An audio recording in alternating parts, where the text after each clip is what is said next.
All right, John. Okay. Good evening, everyone. We are on the record. Today is Thursday, the 15th day of April 2021. This is a regular meeting of the Jersey City Municipal Council. In effort to adhere to social distancing protocols and best practices imposed by the city and state authorities, the City of Jersey City has canceled all public meetings and closed non-essential services as of March 16th, 2020 until further notice. As a result, this council meeting will be held virtually as a video conference with public access. We had a scheduled 6 p.m. start. The clock on my computer is showing 6:01 p.m. May I have a roll call for the commencement of this meeting? Councilperson Ridley. Here. Councilperson Prinzeri. Here.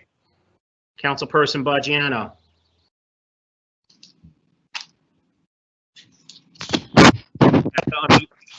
Here. Thank you. Councilperson Soleil is on his way. Okay.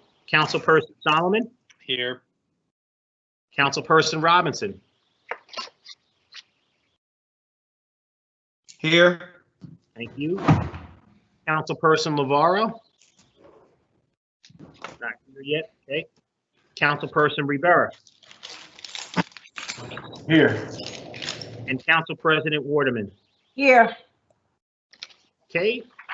We have 7 council members in attendance at 6:01 p.m. Can we kindly rise for a moment of silence, please?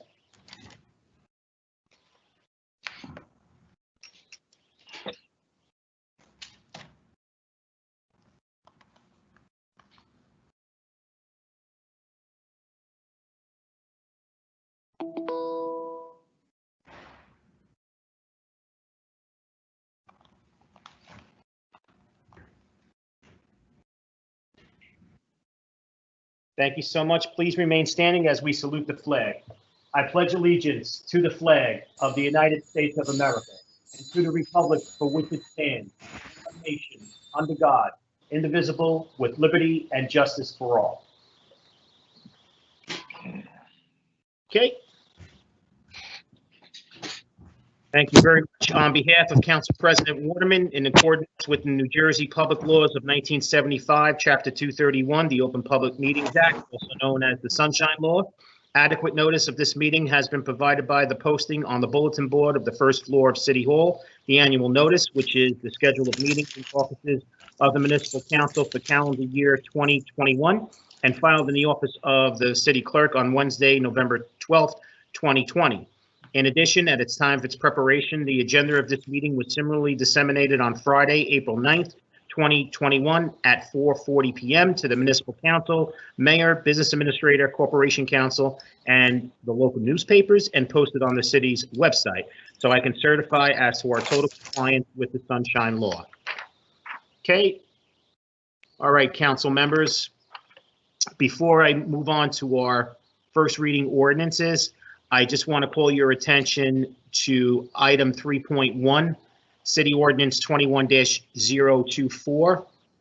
We added an attachment to it, and then we added a paragraph number 7, and it reads, as a condition of the dedication, the grantor agrees to make the improvements described in the memorandum of the Division of Engineering dated January 29, 2021, and attached hereto within 60 days of passage of this ordinance.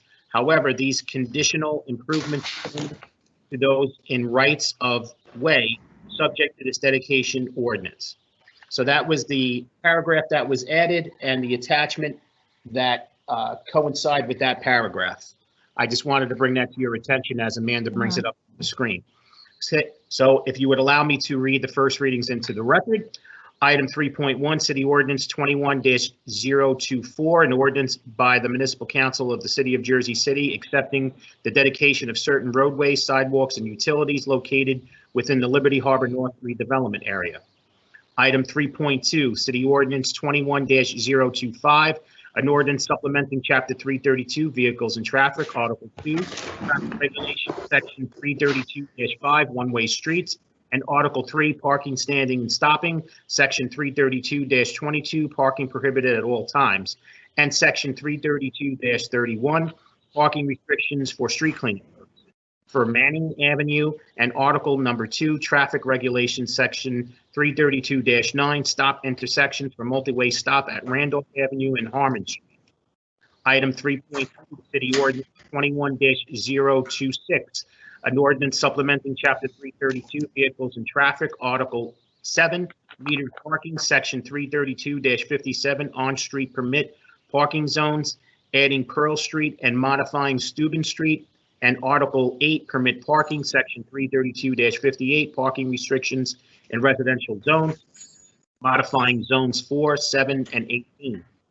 And finally, item 3.4, City Ordinance 21-027, an ordinance supplementing Chapter 332, Vehicles and Traffic, Article 2, Regulations, Section 332-9, stop intersections, multi-way stops at Warren Street and Morris Street, and at Warren Street and York Street.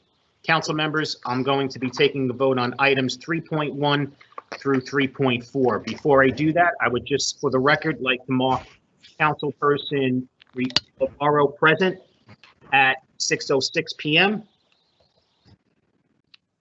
So we now have 8 members in attendance, 8 council members in attendance at 6:06 p.m.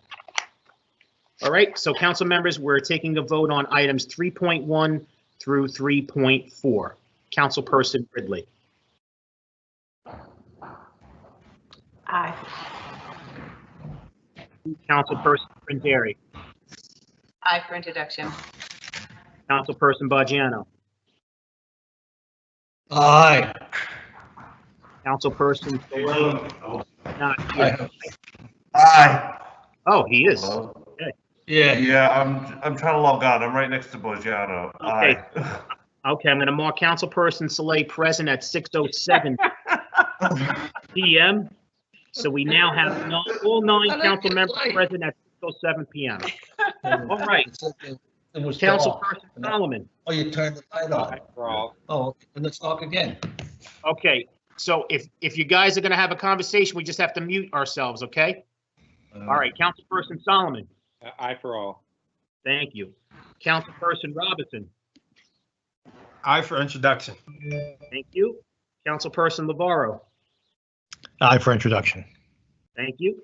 Councilperson Rivera. Aye. And Council President Waterman. Aye for introduction. Thank you. Items 3.1 through 3.4 are introduced unanimously, 9-0. Okay. We're going to be moving on to our second reading ordinances. So if I can just make a announcement and a little housekeeping. So second reading ordinances, if any member of the public is wishing to speak on a second reading ordinance during their public hearing, the time to do that is now, and you would provide me with your full name and telephone number through the live event Q&A, and we will patch you through the meeting.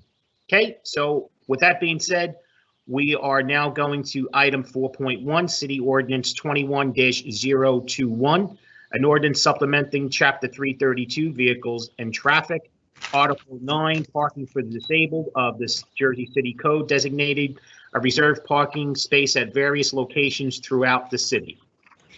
This is a public hearing on this ordinance. Any member of the public wishing to be heard, please contact me through the live event Q&A and provide me with your full name and telephone number, and we will patch you through the meeting.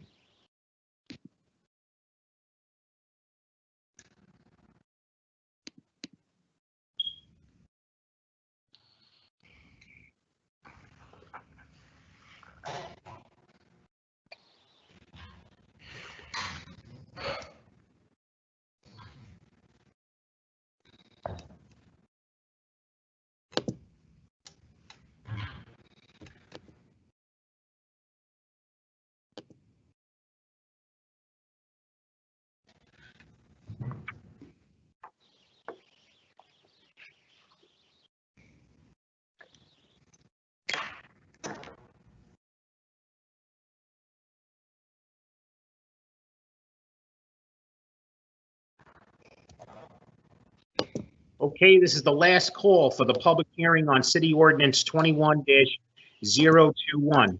Any member of the public wishing to be heard, please provide me with your full name and telephone number through the live event Q&A, and we will patch you through the meeting.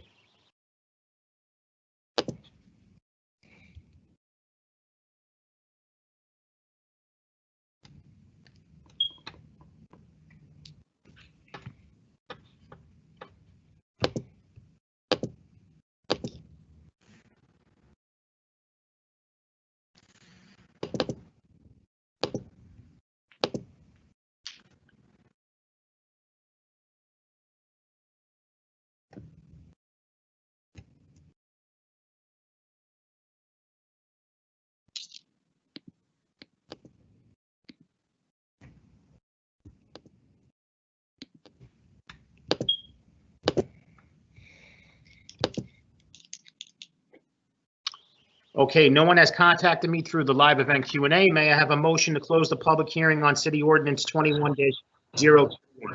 Motion.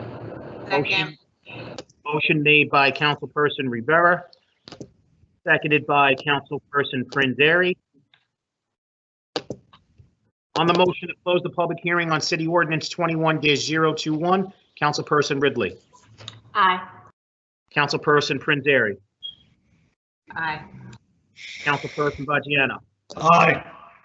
Councilperson Saleh. Aye. Councilperson Solomon. Aye. Councilperson Robinson. Aye.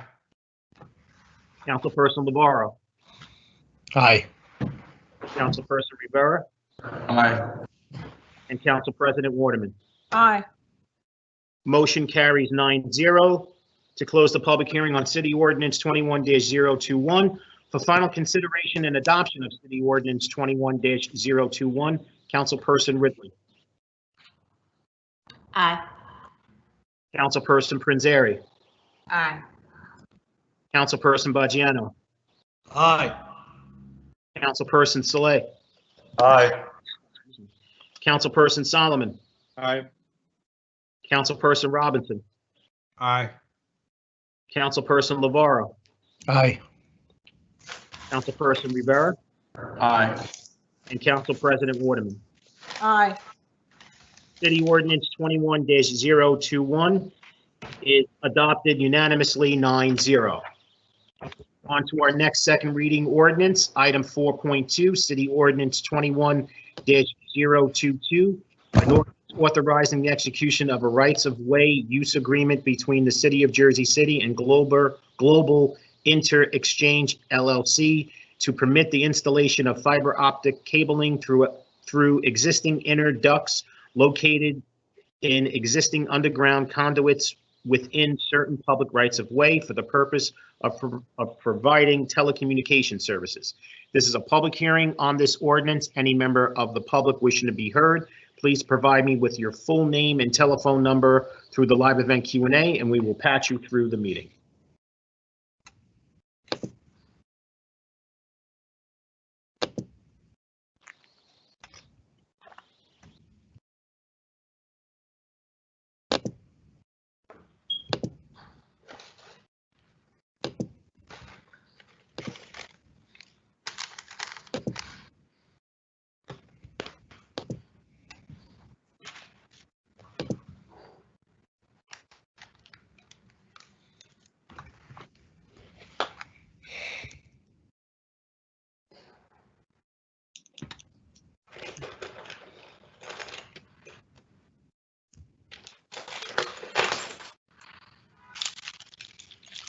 Okay, this is the last call on the public hearing on City Ordinance 21-022.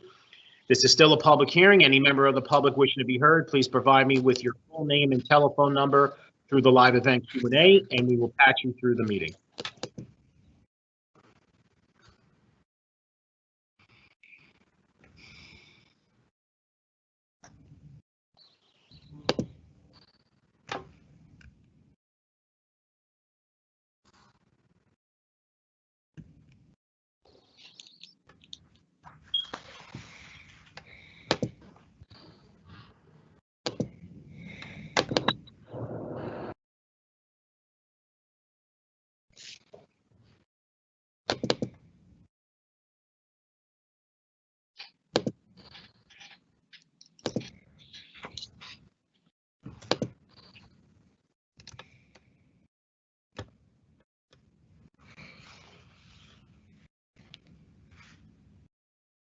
Okay, council members, no one has contacted me through the live event Q&A. May I have a motion to close the public hearing on City Ordinance 21-022? Motion. Second. Motion made by Councilperson Ridley, seconded by Councilperson Frenzeri. On the motion to close the public hearing on City Ordinance 21-022, Councilperson Ridley, Aye. Councilperson Frenzeri, Aye. Councilperson Baggiano, Aye. Councilperson Clay, Aye.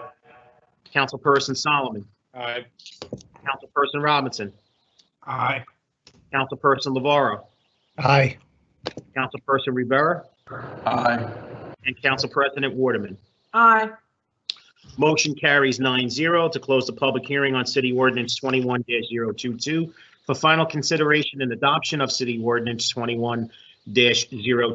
Councilperson Ridley, Aye. Councilperson Frenzeri, Aye. Councilperson Baggiano, Aye. Councilperson Saleh, Aye. Councilperson Solomon, Aye. Councilperson Robinson, Aye. Councilperson Lavarro, Aye. Councilperson Rivera, Aye. and Council President Waterman. Aye.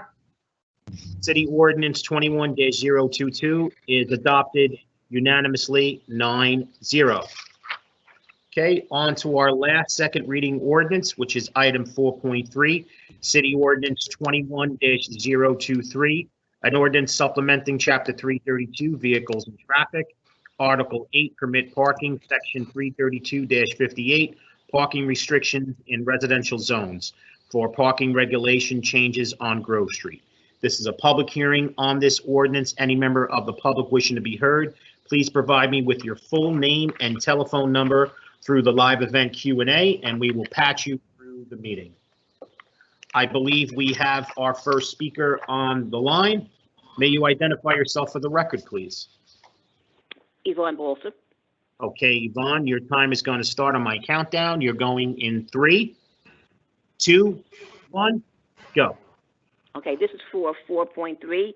The reason why I'm calling this, I have lived downtown for over 40 years, and I know what it's like to live in a neighborhood where you have restricted parking for 2 hours. Whenever I had a plumbing problem trying to get a plumber to my house, they didn't want to come.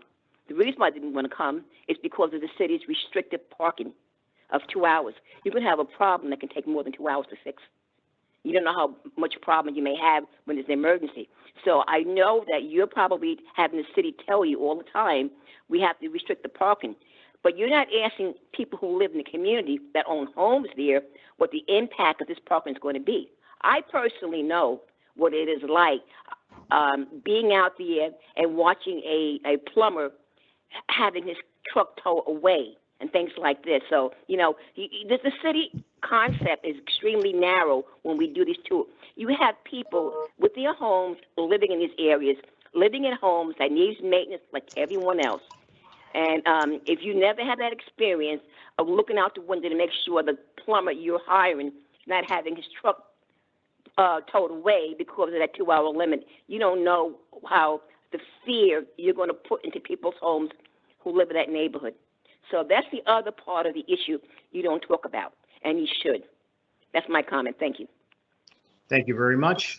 This is still a public hearing on City Ordinance 21-023. Any member of the public wishing to be heard, please provide me with your full name and telephone number through the live event Q&A, and we will patch you through the meeting.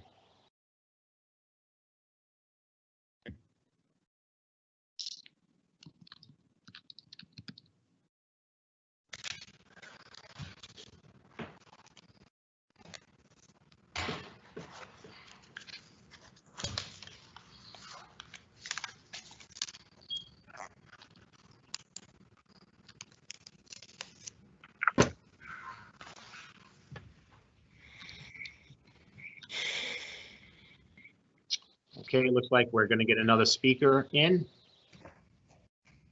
Just bear with us while we get the next speaker on the line so we can patch that person through the meeting.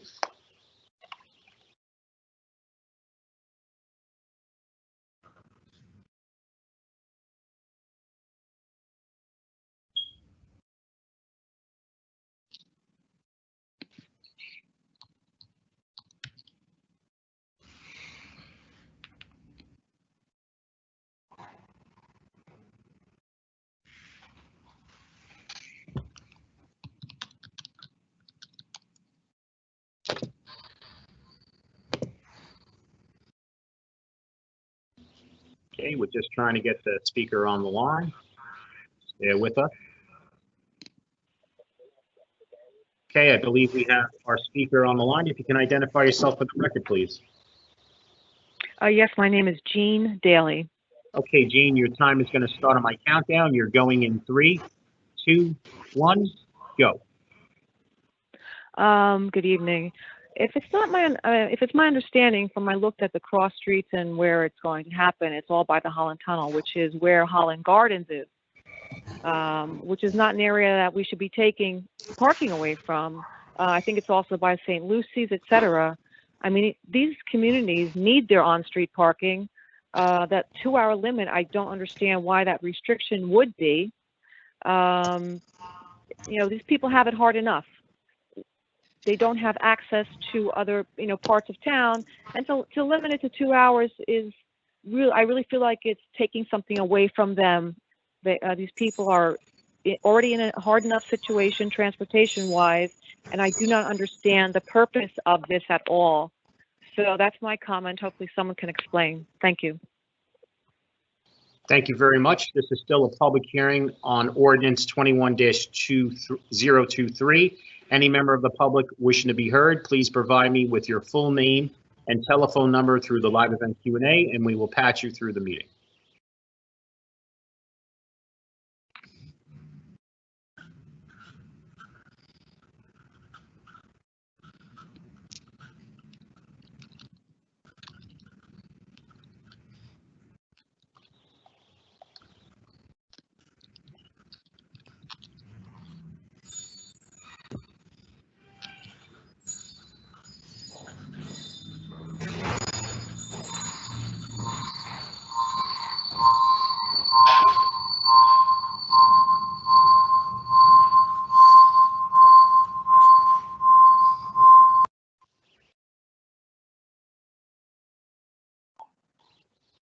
Okay, this is the last call for the public hearing on City Ordinance 21-023. Any member of the public wishing to be heard, please provide me with your full name and telephone number through the live event Q&A, and we will patch you through the meeting.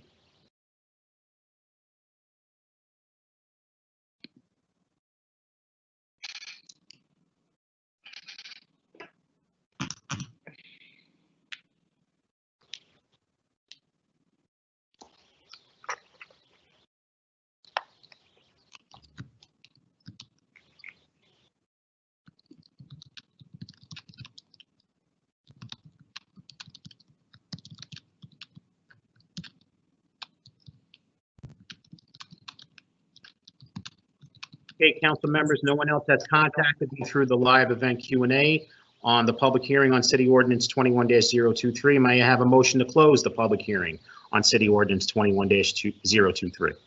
Motion. Motion made by Councilperson Rivera. May I have a second? Second. Second by Council President Waterman. On the motion to close the public hearing on City Ordinance 21-023, Councilperson Ridley. Aye. Councilperson Prinzary. Aye. Councilperson Baggiano. You're on mute, sir. I'm not on mute. Aye. Councilperson Saleh. Aye. Councilperson Solomon. Aye.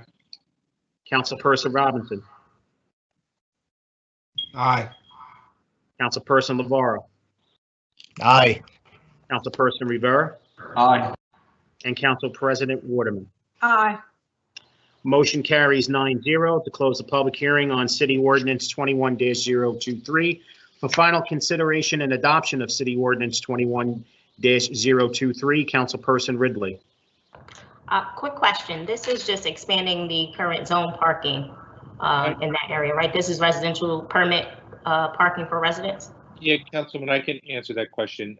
So summer of 2019, we added the zone parking by Holland Gardens at the request of the residents of Holland Gardens and some of the surrounding apartments.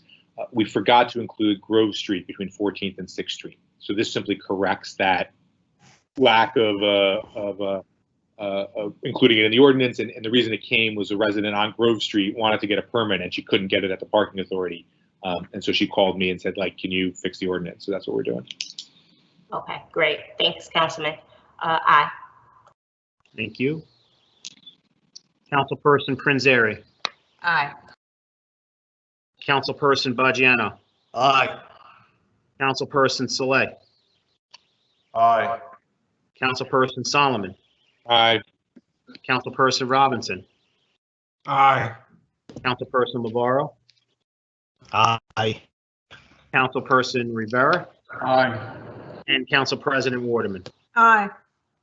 City Ordinance 21-023 is adopted unanimously 9-0. Okay, council members and members of the public, this is the public request for a hearing portion of the meeting. So members of the public, just an announcement. We are going to be calling you in the order that you're listed on the agenda. So I please ask you to be by your cell phone or regular phone, whatever phone you're using, whatever phone number you provided us. We are only going to call you one time. If it goes to voicemail, if there's no answer, we are going to skip you and we will not go back to you. We will move on to the next speaker. With that being said, we are trying to get our first speaker on the line. Just bear with us. Okay, we had no answer for the first speaker, 5.1. So I do believe we have our next speaker, 5.2, on the line. If you can identify yourself for the record, please. This is Esther Wintner. Okay, Esther, your time is going to start on my countdown. You're going in 3, 2, 1, go. Good evening. This evening, I am speaking on behalf of our group, Civic JC, with respect to the news that we read about the emergency dispatchers and the loss of their 2 colleagues and what's going on there. As I speak to you this evening, according to the Tracking Coronavirus in Hudson County by the New York Times, Hudson County is still listed as an extremely high risk for exposure to COVID-19. According to the Jersey City tableau that the city itself produces, if you look at the numbers of new cases and average daily, you will see that our numbers are somewhere in line with what they were last spring and nowhere near what they were during the summer. It is a concern that the mayor is now mandating that all employees go back to the office in full force. We don't believe that this is a healthy way of rolling things out. We understand that there are some employees that are essential and must go to the office, such as the emergency dispatchers. However, there are people that work in offices that really, they shouldn't be there in full force, one on top of the other. It's not good for them. It's not good for the city because many of the municipal employees also live in Jersey City. Our aim should be in trying to not only keep our work staff and workforce healthy, but to keep the city as a whole healthy. That being said, I am aware that COVID has gone through various departments of the city, and we need to do everything that we can to mitigate that. I also would like to touch on what the city's spokesperson said with regard to the second employee passing away at the dispatch center, where she says it's unfortunate that Julio is exploiting a fatality that hasn't been determined to be COVID related as a reason to try to stop employees from returning to work.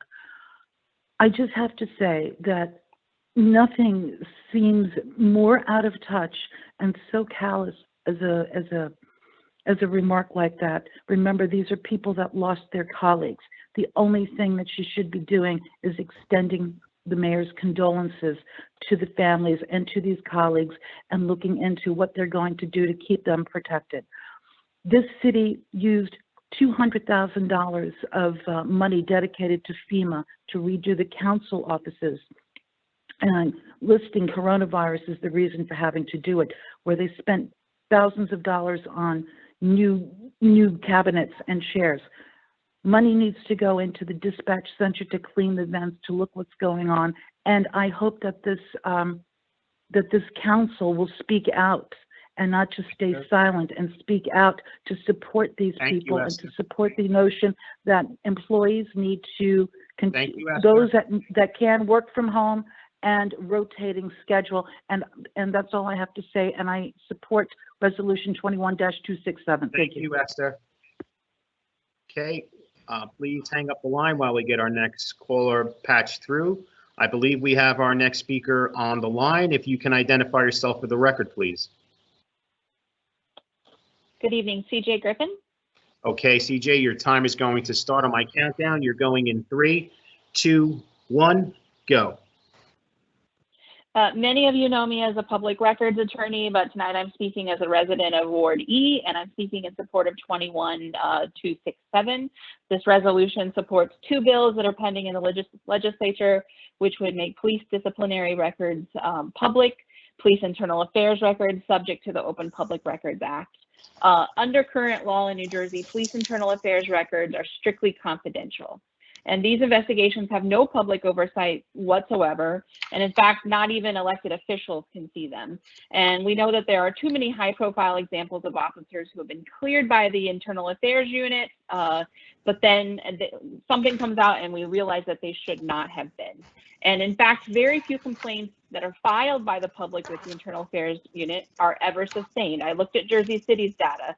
In the 5-year period between 2015 and 2019, Jersey City's IA unit sustained only 1 out of 30 excessive force complaints, that's 3.3%, and 0 out of 8 differential or discrimination complaints. These low rates are not an outlier either. It's consistent throughout the state. IA units rarely sustain complaints. In Hudson County over the last 10 years, only 21 of 597 excessive force complaints were sustained. That's 3.5%, and only 13 of 269 discrimination complaints. This is a problem. You should know that New Jersey's secrecy is extreme and it's out of line with the rest of the country. More than a dozen states do what these bills do, which is make the internal affairs and police disciplinary records fully public. And I'm not talking about progressive states or blue states. I'm talking about a mix of them, such as Florida and Georgia and Ohio.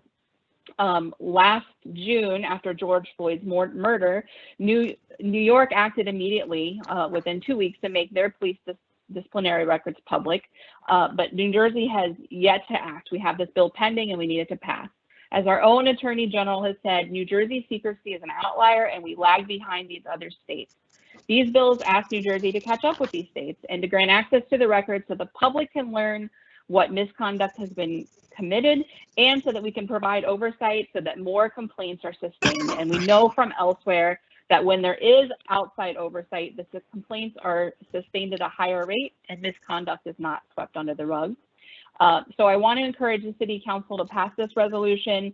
Highland Park and the town of Dover have passed it, and we should be a leader on this issue. We have a diverse city. We need to protect our people of color. This is a bipartisan issue. It's not a Democrat or a Democrat or a conservative issue or a Republican issue. It's bipartisan. And we cannot truly claim as a city or as a people that Black Lives Matter if we're going to allow police misconduct records to remain shielded from public view. We deserve to know who the officers patrolling our streets are and the type of allegations that have been filed against them, and the types of complaints that have been sustained and not sustained. So I encourage you to pass this resolution. Thank you, CJ. Thank you. Okay. We can hang up the line so we can get our next speaker patched through the meeting. I greatly appreciate it. I believe we have our next speaker on the line. If you can identify yourself for the record, please. Yvonne Walford. Okay, Yvonne, your time is going to start on my countdown. You're going in 3, 2, 1, go. Just want to say to the council president, I did not receive the information I asked for many meetings ago. But I don't have the 3 minutes to spend my time talking about that. A couple of days ago and last week, Bayonne printed their liens in the newspaper, and I counted them. They had 179 tax liens. Now, I realize Bayonne is a small town. They are 27% of Jersey City population. But I did the math. I love math. And when I raised their numbers up to Jersey City's population, That equates to 700 people being in tax lien. Whereas in Jersey City, we had 5,000 people in tax lien. Think about that. They own, if they were the same population in Jersey City, would have around 700 people in tax lien, while we put 5,000 people in tax lien. There is a real problem with us because we are subsidizing affordable housing and we are subsidizing rent control, which only goes up based upon the consumer price index, and it does not go up based upon taxes. So while you're promising the Board of Ed more money, rent control is not going to pay it, and neither will affordable housing. So there's time you must come to the table to represent our needs instead of needs of others, because we're the stepchildren in this city. You do not represent my needs at all. Thank you. Okay, thank you very much. We are going to get our next speaker on the line. Okay, 5.5, there was no answer. So we're moving on to the next speaker, 5.6. Just bear with us while we attempt to get the speaker on the line.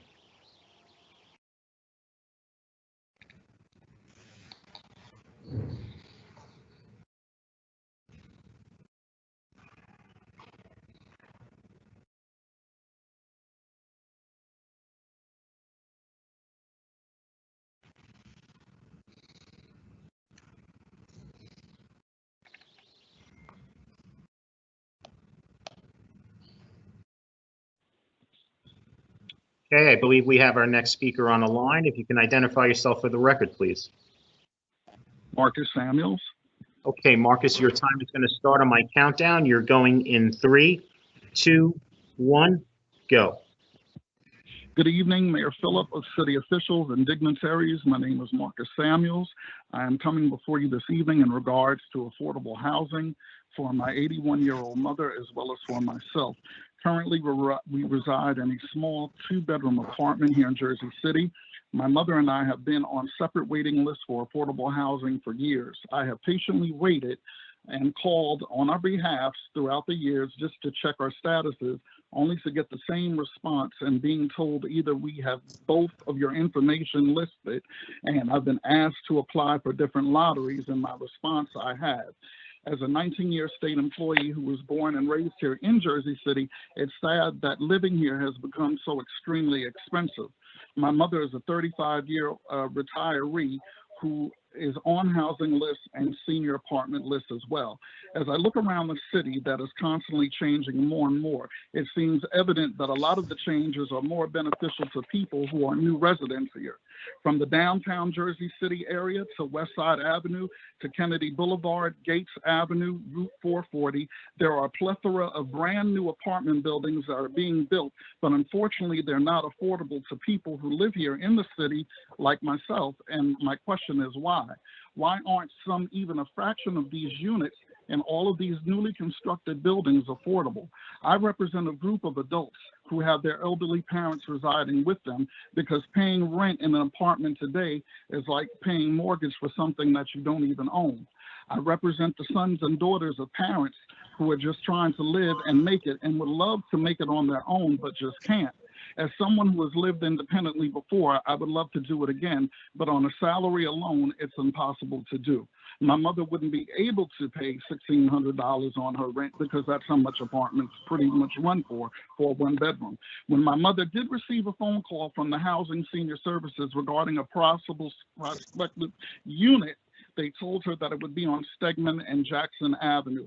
There is no way that I would feel comfortable having my 81-year-old mother living alone in a 1-bedroom apartment by herself on Stegman Avenue between MLK and Bergen in the middle of a war zone. That's not safe. I have corresponded with designated councilwoman Mira Prince Ari, who's been helpful, but she's also been inundated and has been trying to get back in touch with me.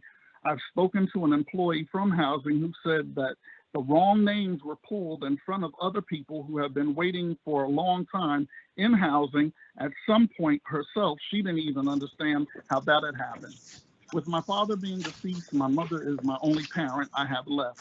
We're good people, law-abiding citizens, and just looking for two separate, decent places to reside.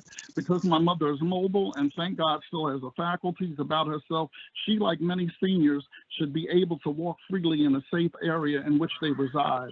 Why is it that decent, hardworking people, along with seniors who have paved the way for us, can't live independently in affordable apartments? Why can't they enjoy their latter days in a community that only the wealthy and the affluent can afford to reside in, but the average adult like myself can't? Thank you, Marcus. Thank you. Okay, you can hang up the line so we can get the next speaker patched through the meeting. I greatly appreciate it. I believe we have our next speaker on the line. Can you identify yourself for the record, please? Yes, my name is Jean Daly. Okay, Jean, your time is going to start on my countdown. You're going in 3, 2, 1, go. Well, I can completely echo what the prior speaker said. This town has gotten unaffordable, and all it is doing is servicing the rich people who've moved into these high-rise because everybody else was getting kicked out. But that being aside, I am speaking with towards resolution 21-302. That is item number 10.36, and it's about the Exchange Place Alliance budget. This alliance, as you well know, you've heard me numerous times speak about how they are not complying with Open Public Meetings Act. They're not even complying with Oprah requests. They are betraying this city, kicking out events from Exchange Place. They are holding the bulk of their meetings in the dark. When we try to attend these meetings, we are not permitted to speak. We are not permitted to view the documents. We are not permitted access to any of their proposals, their contracts, anything of that sort. That is a violation of the law. So it's your job to do something about it. Now, once again, their budget is up for approval. And I'm again going to ask you, please do something about this rogue entity. They say they're going to put you created a pedestrian mall down there. Well, I'm sorry, Mr. Solomon, that is not for pedestrians. That's for cars. A third of it is for cars, maybe even 40% is for cars that are servicing the buildings from whose the executives are on the board of the Exchange Place Alliance. Is that not a conflict of interest? I have no idea why no one is looking into this. Why isn't anyone putting their feet to the fire, including our council president, Joyce Waterman, who's also on the board of the Exchange Place Alliance? No one does anything about this. At what point is this council going to do something? Is it because you don't care? I'd rather you just tell me flat out. Or you're not interested, or you just want to pretend it doesn't exist. Because you have a problem existing in your own realm of power. You created the SID. You collect its funds, and also you are the only entity that can intervene and or disband this SID. And equally, I'm sure Ms. Christina Priorkowska is going to speak about is that this budget that went up, the last Exchange Place Alliance meeting was 2 weeks ago, and they didn't even put the budget on screen so that we could see it. This is absolutely outrageous.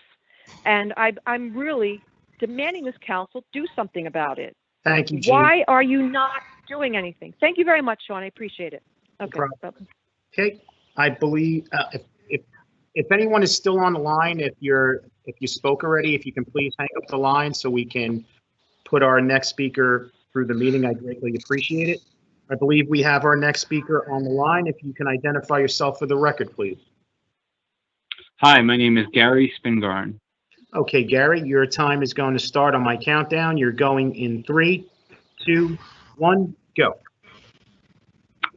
I'm speaking to vote in support of Resolution 10.1 support for Senate Bill 2656, Assembly 5301, making law enforcement disciplinary records of government record. In an ideal world, we shouldn't need this legislation. Oprah was supposed to empower the citizens with this type of information. Police unions and other entities. I'm hearing a lot of music in the background. Can we pause the time? Are we good? Yep. Can you stop the time, Amanda? All right. All right, Yeah, I'm ready to gonna let you restart. speak- I'm going to let you speak for a little bit, and then I'll restart the time. Gotcha. All right, thanks. So starting from the beginning, we shouldn't need this legislation. Oprah was supposed to empower the citizens with this type of information. Yet police unions are not the nail against a shred of transparency. I know resolutions aren't legislation. This one sends a strong message that Jersey City demands transparency. If this bill is going to pass, if these bills are going to pass, we need support from local municipalities. We demand transparency.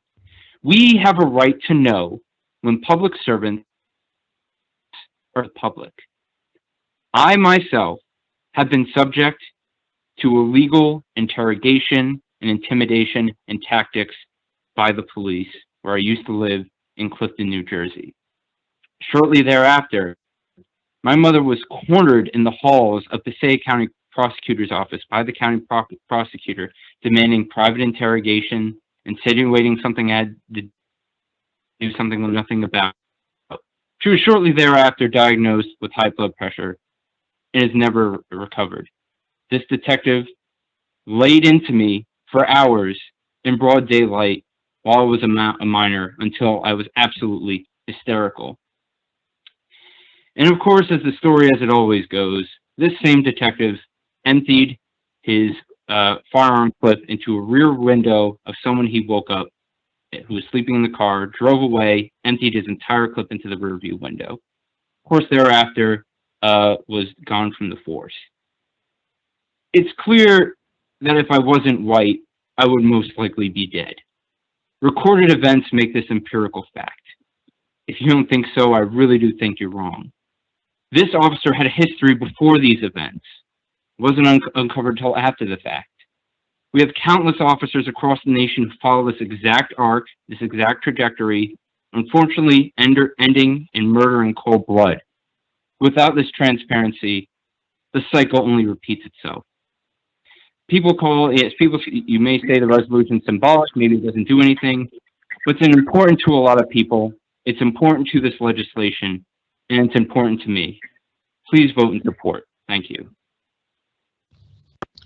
Thank you very much. If we can please hang up the line while we get our next speaker patched through, I greatly appreciate it. I believe we have our next speaker on the line. If you can identify yourself for the record, please. My name is Elvin Dominici.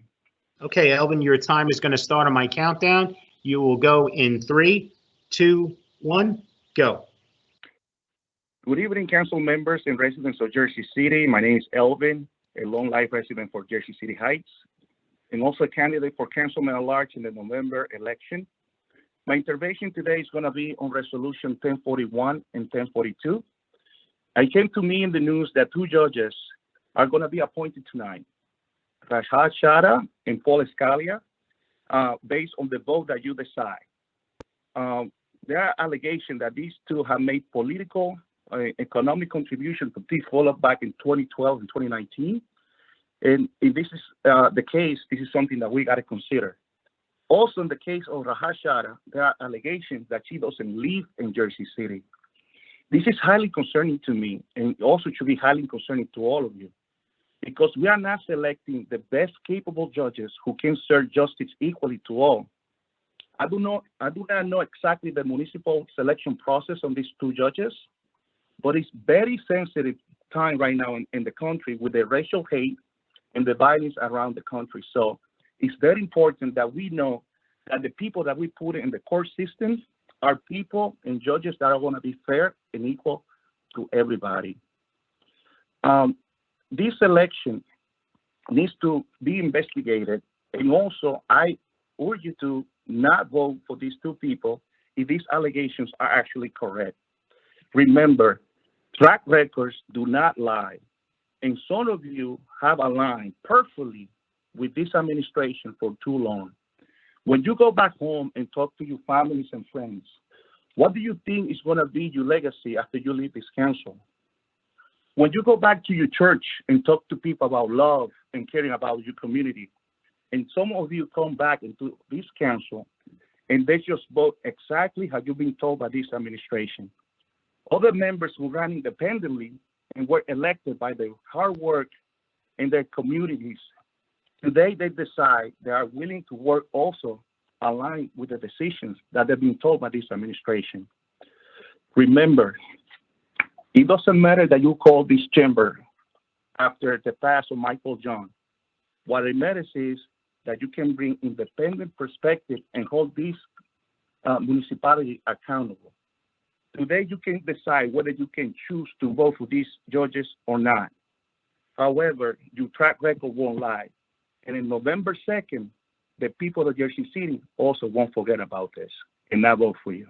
Thank you. Thank you very much. If we can hang up the line so we can get our next speaker patched through, I'd greatly appreciate it.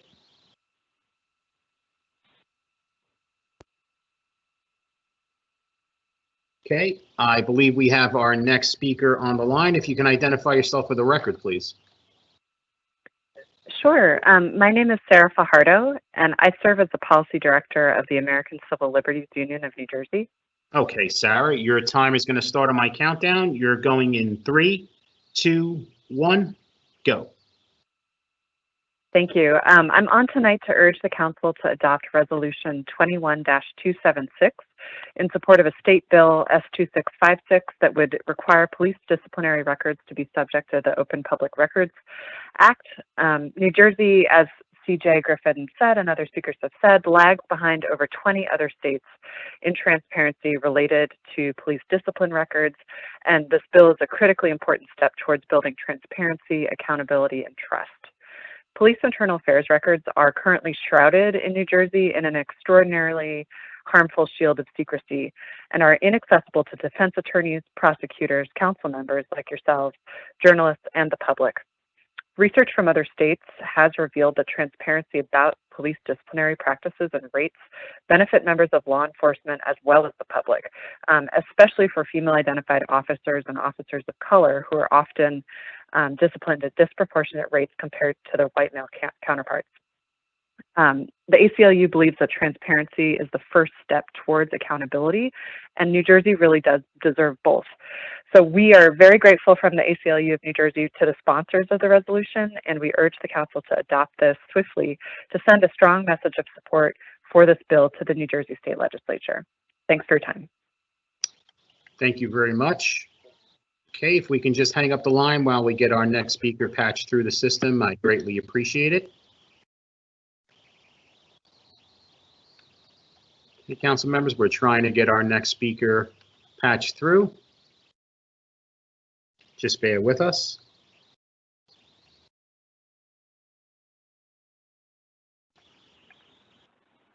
Okay, I believe we have our next speaker on the line. If you can identify yourself for the record, please. Krystyna Piórkowska. Okay, your time is going to start on my countdown. You're going in 3, 2, 1, go. Good evening, council members. I am speaking to you concerning the proposed budget of the Exchange Place Alliance, SID, and this is an item that you will be voting on this evening, and I've sent you an email containing my statement as well as photos. You're going to be voting on a $7.5 million, let me repeat that, $7,500,000 expenditures that you have never actually analyzed in detail, or more importantly, even conducted a walkthrough on. In reality, you are handing over the demolition of Exchange Place to a third party, and you are not verifying how and what they are doing. An open plaza belonging to the city will become a hotel and private building driveway, eliminating 30% of the plaza from the purported public use that some of you may think you are endorsing. 30% of the plaza being given over to use as a driveway by private entities that have vehicular access from York Street.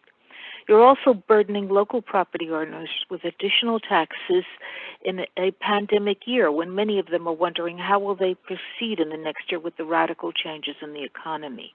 You are removing the walkways used by commuters heading to and from the PATH trains and the light rail. You will be making their lives more cumbersome because of a plan which the surrounding community has never seen nor been able to discuss or consider. If you review the new image that I've posted below as well as the other earlier ones, and they are copied from the Exchange Place report, you will see that the amount of the space dedicated to the driveways for the Hearts Building and the Mac Cali Hotel, and the fact that even in their own statement, the EPA does not even claim to have consulted with the local community. In short, you as the City Council have failed your constituents by not insisting that they be allowed to engage in the planning for the renovation. Mr. Solomon, you stated in an email that you would arrange for a walk-through meeting where the measurements would be marked out so that it would be clearly visible before jackhammers hit the asphalt as to what actually will happen to the plaza. I don't believe that the council members themselves are aware of how the traffic patterns for pedestrians will be modified, how little actual park, quote unquote, will be created, while at the same time removing access to a gathering spot for all members of the Jersey City community. When people don't have money for rent and need help, I wonder if this is what they want to see their tax dollars and the local property owners' tax dollars being spent on. Thank you. Thank you very much. Okay, if we can hang up the line so we can get our next speaker patched through, I greatly appreciate it. Thank you. I believe we have our next speaker on the line. If you can identify yourself for the record, please. Hi, this is Kevin Bing from Ward C. Okay, Kevin, your time is going to start on my countdown. You're going in 3, 2, 1, go. Thank you, Sean. Before I begin my planned comments, there's 3 resolutions I'd like to speak pretty quickly about on tonight. First is Resolution 21-249. This is a resolution to renovate a drop-in center for people experiencing homelessness in Ward C. I think this is a small step in our shared fight to end homelessness forever. While housing is the only true solution to homelessness, this is a step that should be supported. Today I watched the video of your caucus meeting, and frankly, I can't comprehend why some leadership on City Council would be opposed to renovating this space, to fixing the bathrooms, to adding ADA access, and providing humane services to our unhoused population. So again, I would encourage you to vote in favor of that resolution. I'd also like to voice my support of Resolution 21-274. This is for the restoration of the Pathside Building and the Lowe's Theater. I think they're both key to the future of Journal Square. Grove Street has had a nice run of it, but Journal Square is the true downtown of Jersey City. I think, for Lowe's, we have the administration, council, and friend of Lowe's on the same page. I think that's vital. And I think I asked the council to serve as a watchdog to make sure that this restoration is done on time and respects the legacy of both these buildings as vital cultural artifacts. My original reason for speaking tonight is to speak in favor of Resolution 21-267 in support of the bill in Trenton that will grant access for law enforcement disciplinary records. I speak to you today in the midst of a national conversation about the role of policing in our society. It's not just a large national conversation, but it's made up of thousands of small discussions in cities and towns across the country. We in Jersey City here get to play our part.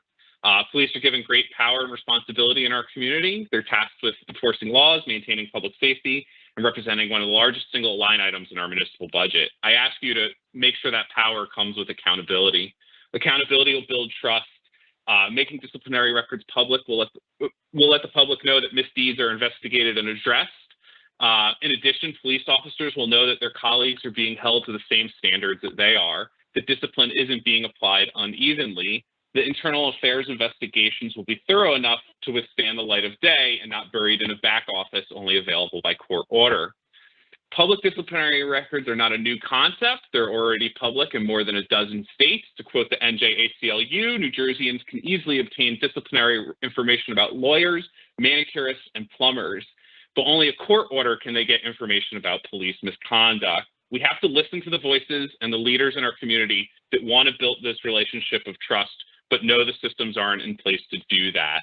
I would also ask you to listen to the leaders in the law enforcement community that are concerned about discriminatory discipline being handed out against Black, Latino, and women public servants. Thank you so much for your time tonight. Thank you very much. Okay, if we can just hang up the line, and I greatly appreciate it. So members of the public, members of the municipal council, we are going to take a short break. I say it's going to be a 10-minute break from 7:01 to 7:11. We'll be back in 10 minutes. I greatly appreciate your understanding at this time, and we're going to take a quick short break, and we'll be back, and we will be calling our next speaker, 5.13, when we resume. Thank you so much. Please bear with us.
Okay, we coming, Sean. Okay, very good. Okay. All righty.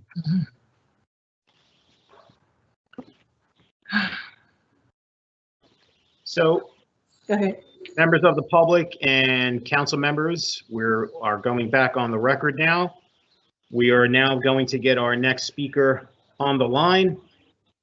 Just bear with us as we do that.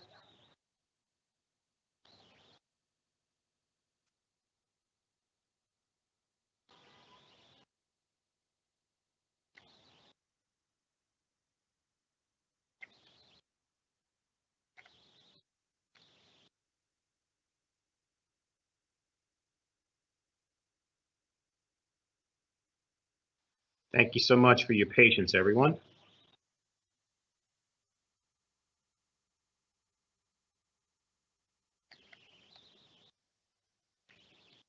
Okay, it looks like we got most of the council back. Now we're just waiting to get our next speaker on the line.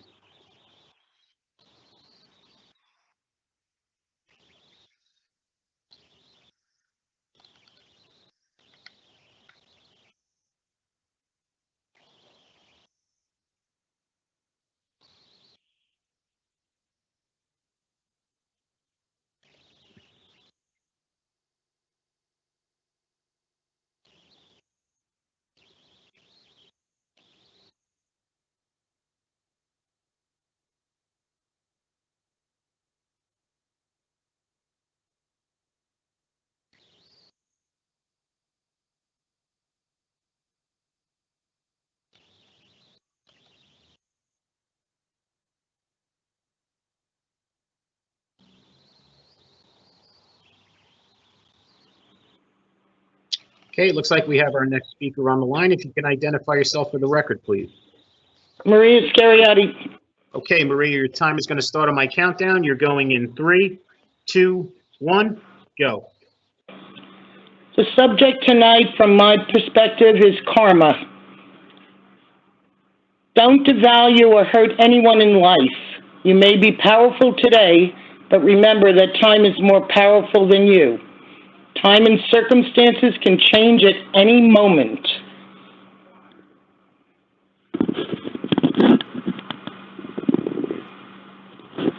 You still there? Yes.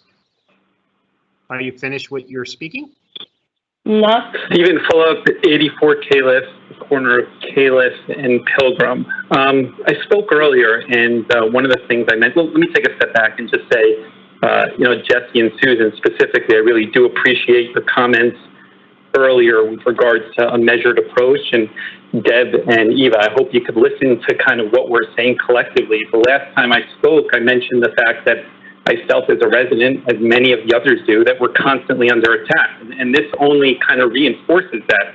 The ink isn't even dry on the ordinance that was just voted on to add 40 or 50 additional spots to the area, which by your accounts will solve the problem down there. And now you're looking to put a parking lot at the end of the street that will drastically change my land or my property, bringing it all the way up to my house, creating safety issues, as somebody said earlier. I sent some of you over some videos, which we constantly deal with on a day in, day out basis. And, it's really a concern, to say the least. I do want to say that I do recognize that people do encroach on the right-of-ways. And everybody here, each one of you as well, have right-of-ways with regards to your property. And I would just ask, how would you feel if this was the conversation and you were constantly under attack? I could speak specifically to my property that I didn't put a blade of grass down there that was not approved by the Public Works Department there. Your Public Works Department advised me what type of bushes to put there, what they wanted there in order to properly maintain it. They told me, which cost me thousands of dollars. Your Public Works Department told me to put my driveway where it's located on that map that doesn't show, the one that Mr. Murray showed you earlier. They advised me that in order to do that, I have to do X, Y, Z to the driveway, which I did at a cost of additional $4,000. This was all correspondence with you guys. Now, whether that's an issue you want to change long term, that's another conversation. But to widen the street there and turn it into a de facto parking lot when you just solved the problem and you haven't even given that a chance to play out is really just unfair. It's wrong, it's unfair, and it's going to change the character of that neighborhood forever. You know, going back to each of your comments, when you guys did approve the 50 additional parking spots, I mean, Eva mentioned the fact that, you know, all over the place, people want to come there and it's for taxpayers and they want access, so she voted yes. And we appreciate water access there all the time if you go there and you guys solve that. Maria, your time is up. That you didn't want to do any structural changes. He said that. This is a major structural change. Even Patrick said in his comments when he voted on the The time is up. Take it slowly. It says 15. Here we are proposing. The time is on a delay, so the time is up. I know the pushback is going to be, hey, we're only surveying the land. But the reality is that, you know, Patrick doesn't hide what his motives are here. And I commend him for that. He's very upfront about the fact that on to the next speaker. I'm in the right of way because that's what I want to do. And we appreciate the fact that Thank you.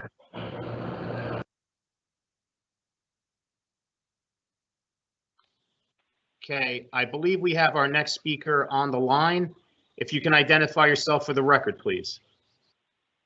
I think I'm up. My name's Ryan Moser. Ryan? Okay. Yes. All right, Ryan. Your time is going to start on my countdown. You're going in 3, 2, 1, go. Thank you all. That was quite the act to follow. My name is Ryan Moser. I'm a Ward E resident. And so I just, as a local activist and Democratic Party representative, I just want to encourage you all to vote in support of Resolution 21-267 and Resolution 21-321, both of which would signal to the state of New Jersey that Jersey City would like to increase its ability to oversee and regulate its police force. I do want to thank Councilperson Solomon for introducing this resolution and for continuing to push for change in response to the wishes of the public.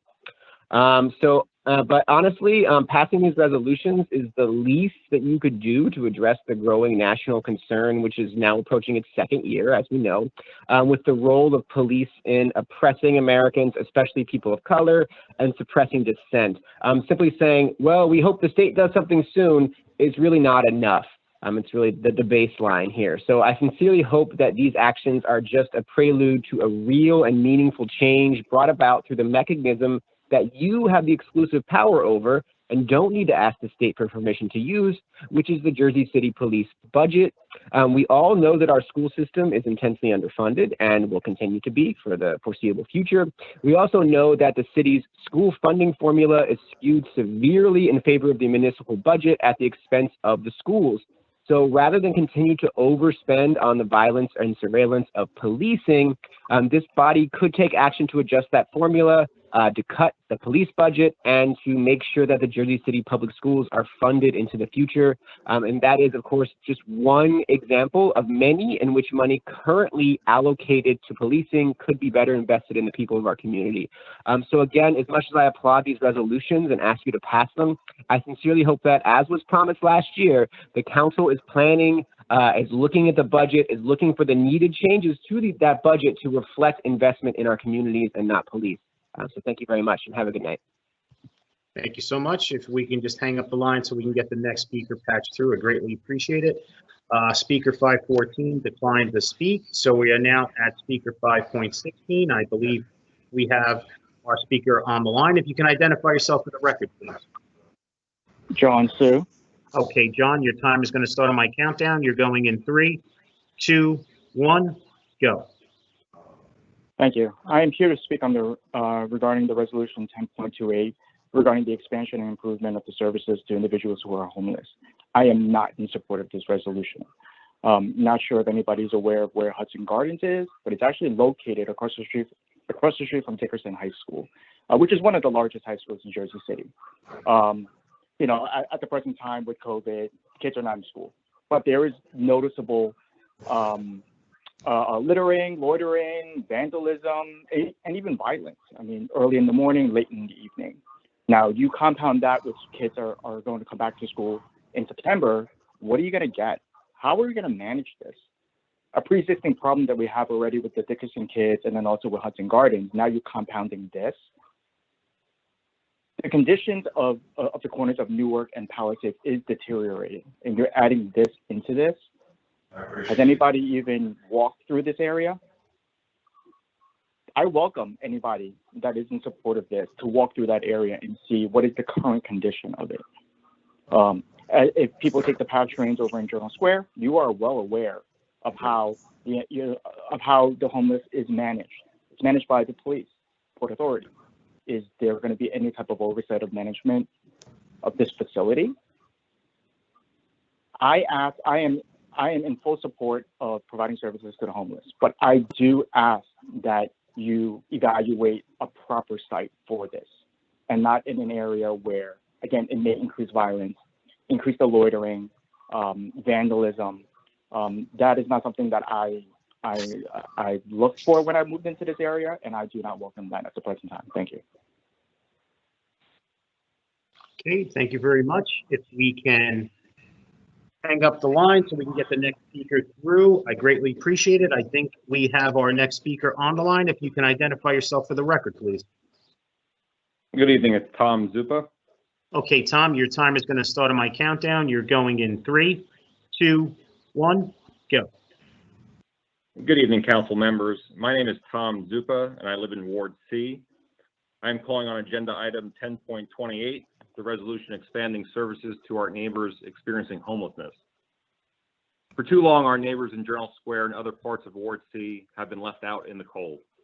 We need to commit as a city and on the county and state levels to ending chronic homelessness. We need to support nonprofit organizations and community associations that are doing outreach to our most vulnerable populations.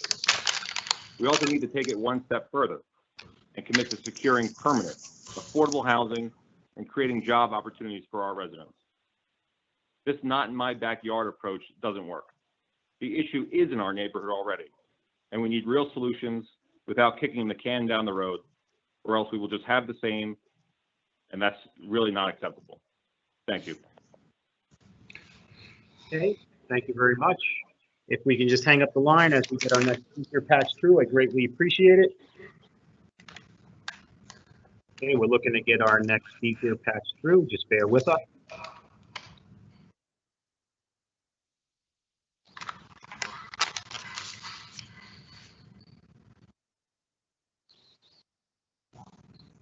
Okay. The next speaker is coming through. Just give us one moment.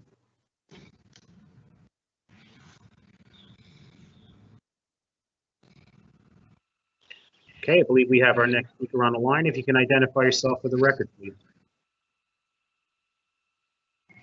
Hello?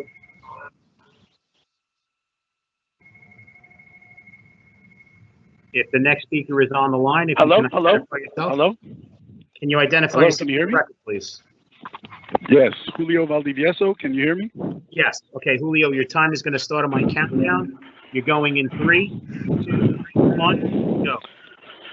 Wonderful. Hi, everyone. My name is Julio Valdivieso. I am an attorney going on about 20 years now. In my time, I've practiced criminal law, both on the defense side and also counseling federal agencies on their side of it. Also done privacy and information law. And my time as a former Marine, just like our Mayor Philip, who is a former Marine as well. I've counseled people on. I was a kind of a use of force expert, both in rules of engagement as deferred from rules for the use of force, which are more designed for friendly populations that we're policing, and we have a greater interest in taking care of, even at the expense of more risk to the lives of our troops. We have I've closed. So I say all this not for self-aggrandization, but just to give you an idea of the kind of people that are working behind the organization that I am speaking for right now, which is the Kappa Alpha Psi Fraternity Incorporated Jersey City Alumni Chapter. We are an undergraduate-based fraternity, but we further achievement throughout the years of our lives, and we continue to be very active in the communities in our alumni years as well. In Jersey City, we're constantly pushing community service. We have a Kappa League that mentors young kids.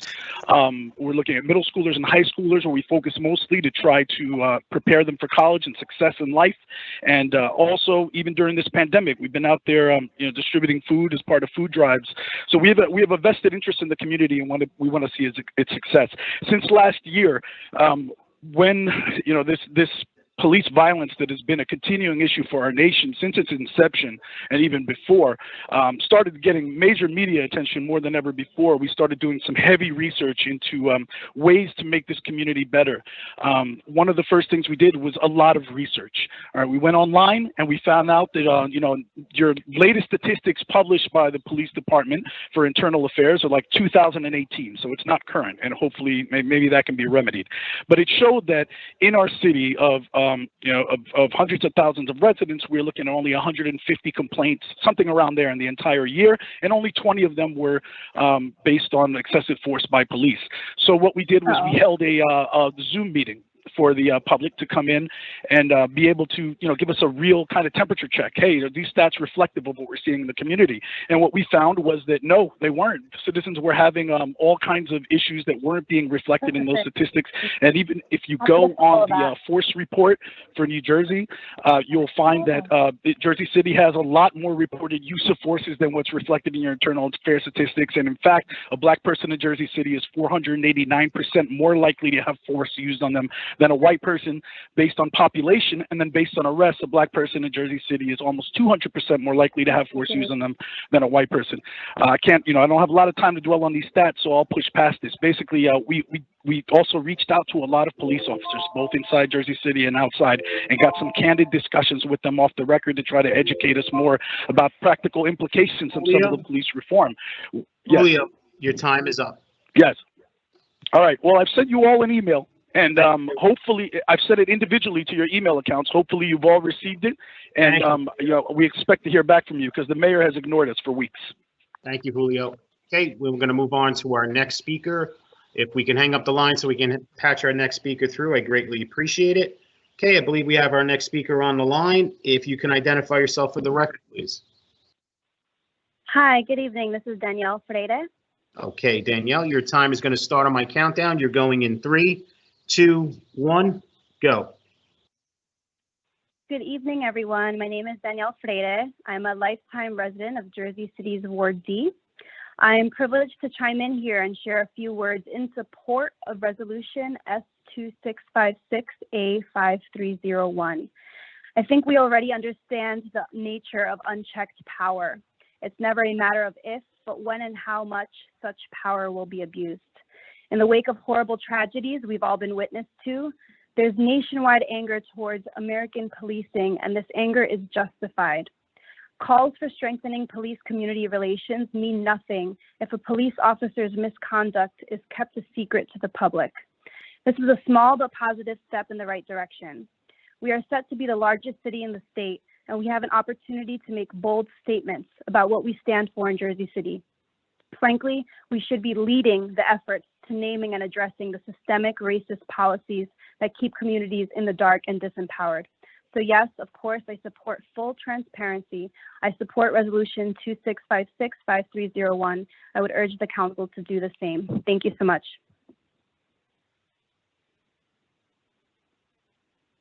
Okay, thank you very much. If we can hang up the line so we can get our next speaker patched through, I greatly appreciate it.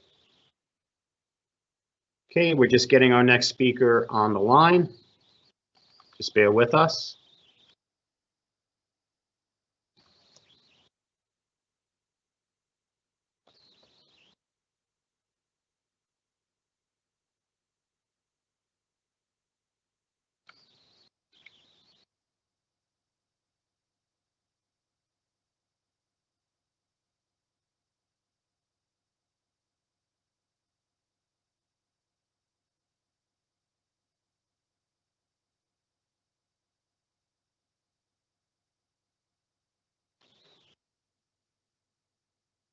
Okay, we're trying to get our next speaker on the line. Just bear with us.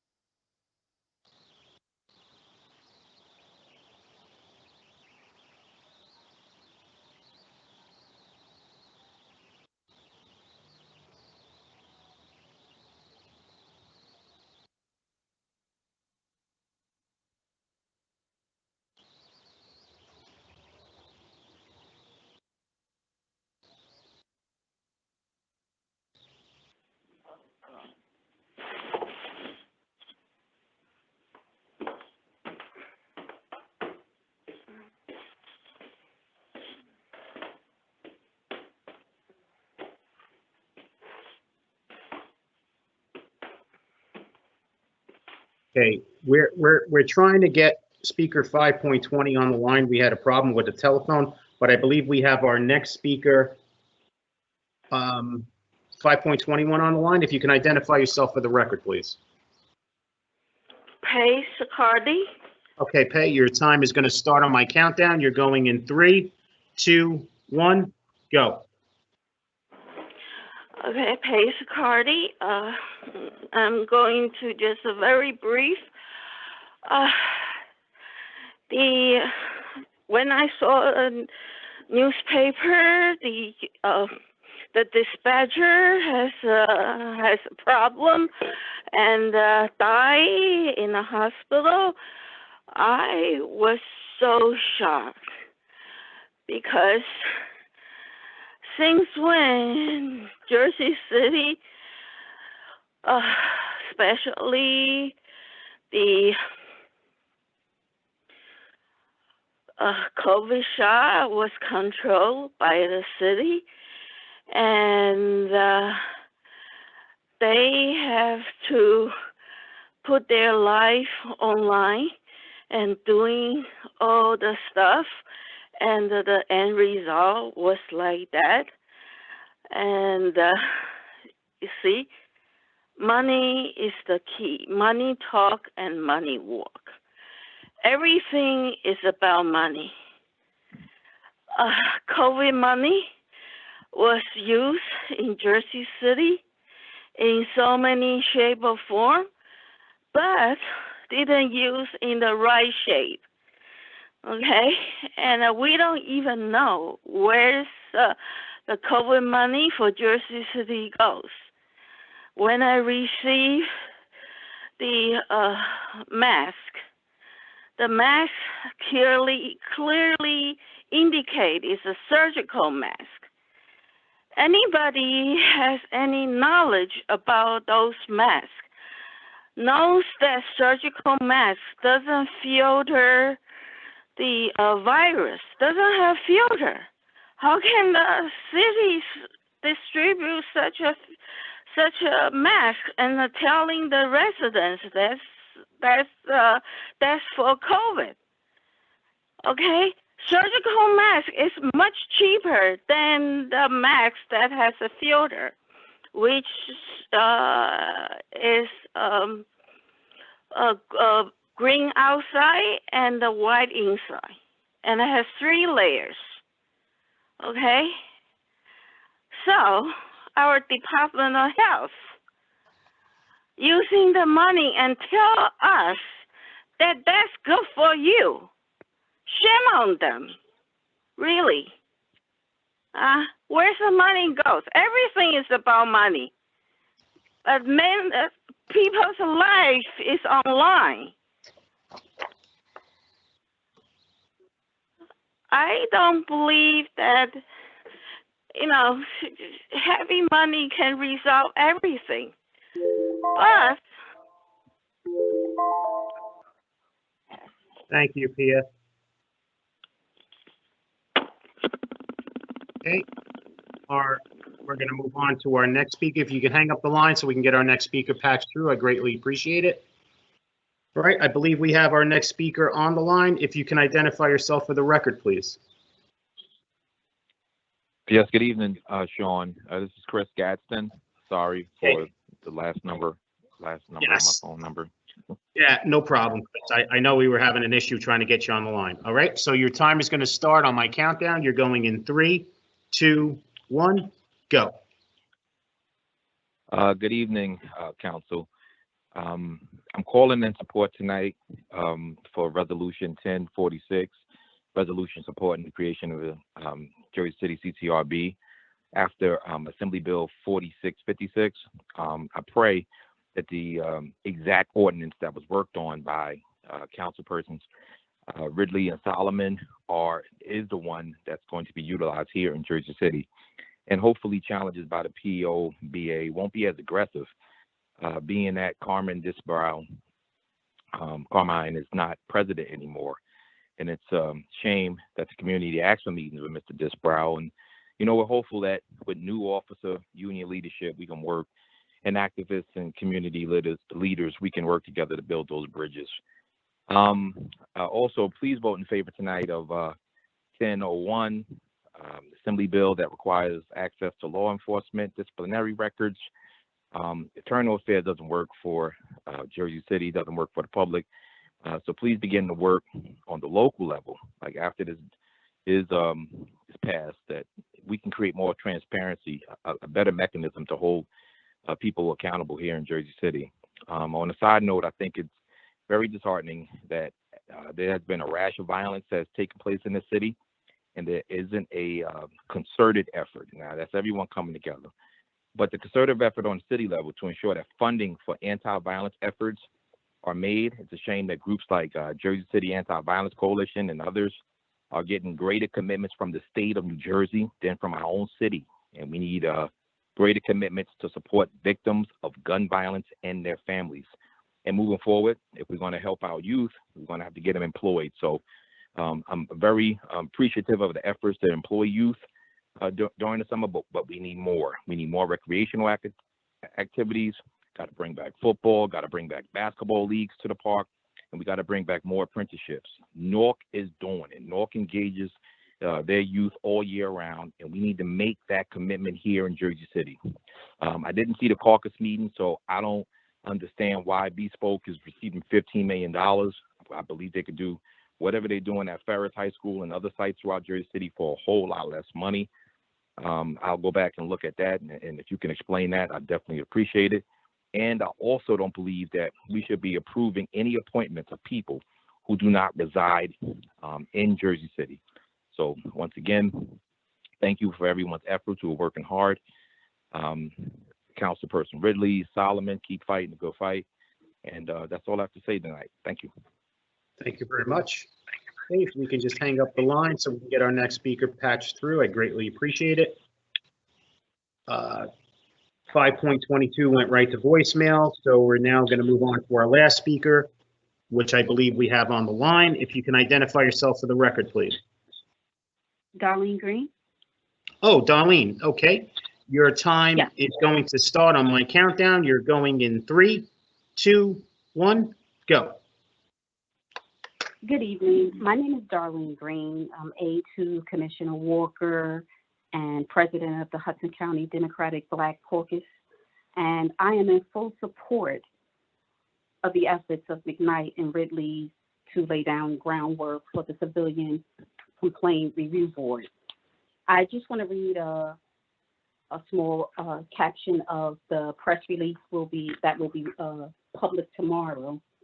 The Hudson County Democratic Black Caucus members, Assemblywoman Angela McKnight and Councilwoman Denise Ridley, have taken steps at their respective levels of government to ensure commitments from the lawmakers to allow for the creation of the Civil Complaint Review Board, also known as the CCRB. Angela McKnight's Bill A4656 has passed the first step of clearing the Assembly Committee. There are more hurdles to pass in order to get this bill to law, and we intend to support those efforts. Denise Ridley sponsored a resolution in July 2020 encouraging the state to move forward with adjusting its laws to allow the CCRB with subpoena power. Tonight, Ridley is also sponsoring a resolution to confirm the city's commitment to forming the CCRB with subpoena power once the state bill is passed. Thank you for allowing me to speak. Thank you so much. Okay. Good night. Good night. Our last speaker, the number that we called went right to voicemail. I misspoke. I thought it was speaker 522. It was actually 5.23 went right to voicemail. So we are finished with our public speaking portion of the meeting, and we're going to move on to our petitions and communications. Okay. Petitions and communications. Any questions or comments on items 6.1 through 6.34? Okay, hearing none. on to our Officer Communications 7.1 through 7.2. Any questions or comments? Okay, items 8.1 through 8.5. Any questions or comments? Okay, on to our claims and addendum number 1. So we're taking a vote on our claims and addendum number 1. Councilperson Ridley. Aye. Councilperson Prinzary. Aye. Councilperson Baggiano. Aye. Councilperson Saleh.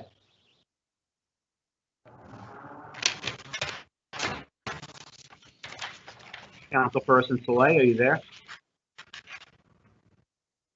Okay, we'll come back to him. Councilperson Solomon. Aye. Councilperson Robinson. Aye. Councilperson Navarro. Aye. Councilperson Rivera. Aye. And Council President Waterman. Aye. Okay, Councilperson Saleh, I'm just going to ask you one more time if you're there. If not, we're going to just mark you absent for this vote. Okay. All right, claims and addendum number 1 are approved 8-0 with Councilperson Saleh absent. Right, moving on to our resolutions. We are going from item numbers 10.1 through 10.11. Again, that's 10.1 through 10.11. Councilperson Ridley.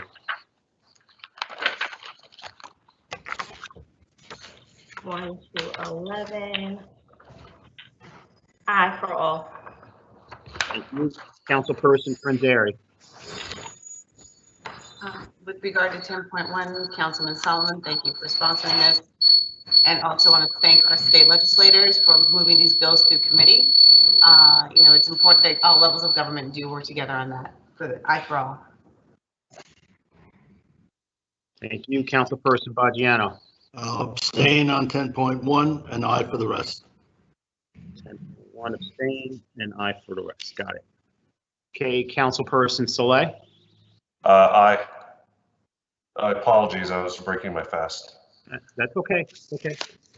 Councilperson Solomon. Briefly on 10.1, I want to thank CJ Griffin, Sarah Fajardo for speaking tonight, as well as Senator Weinberg for introducing this in the state legislature. It is a sorely needed reform, as the speaker said.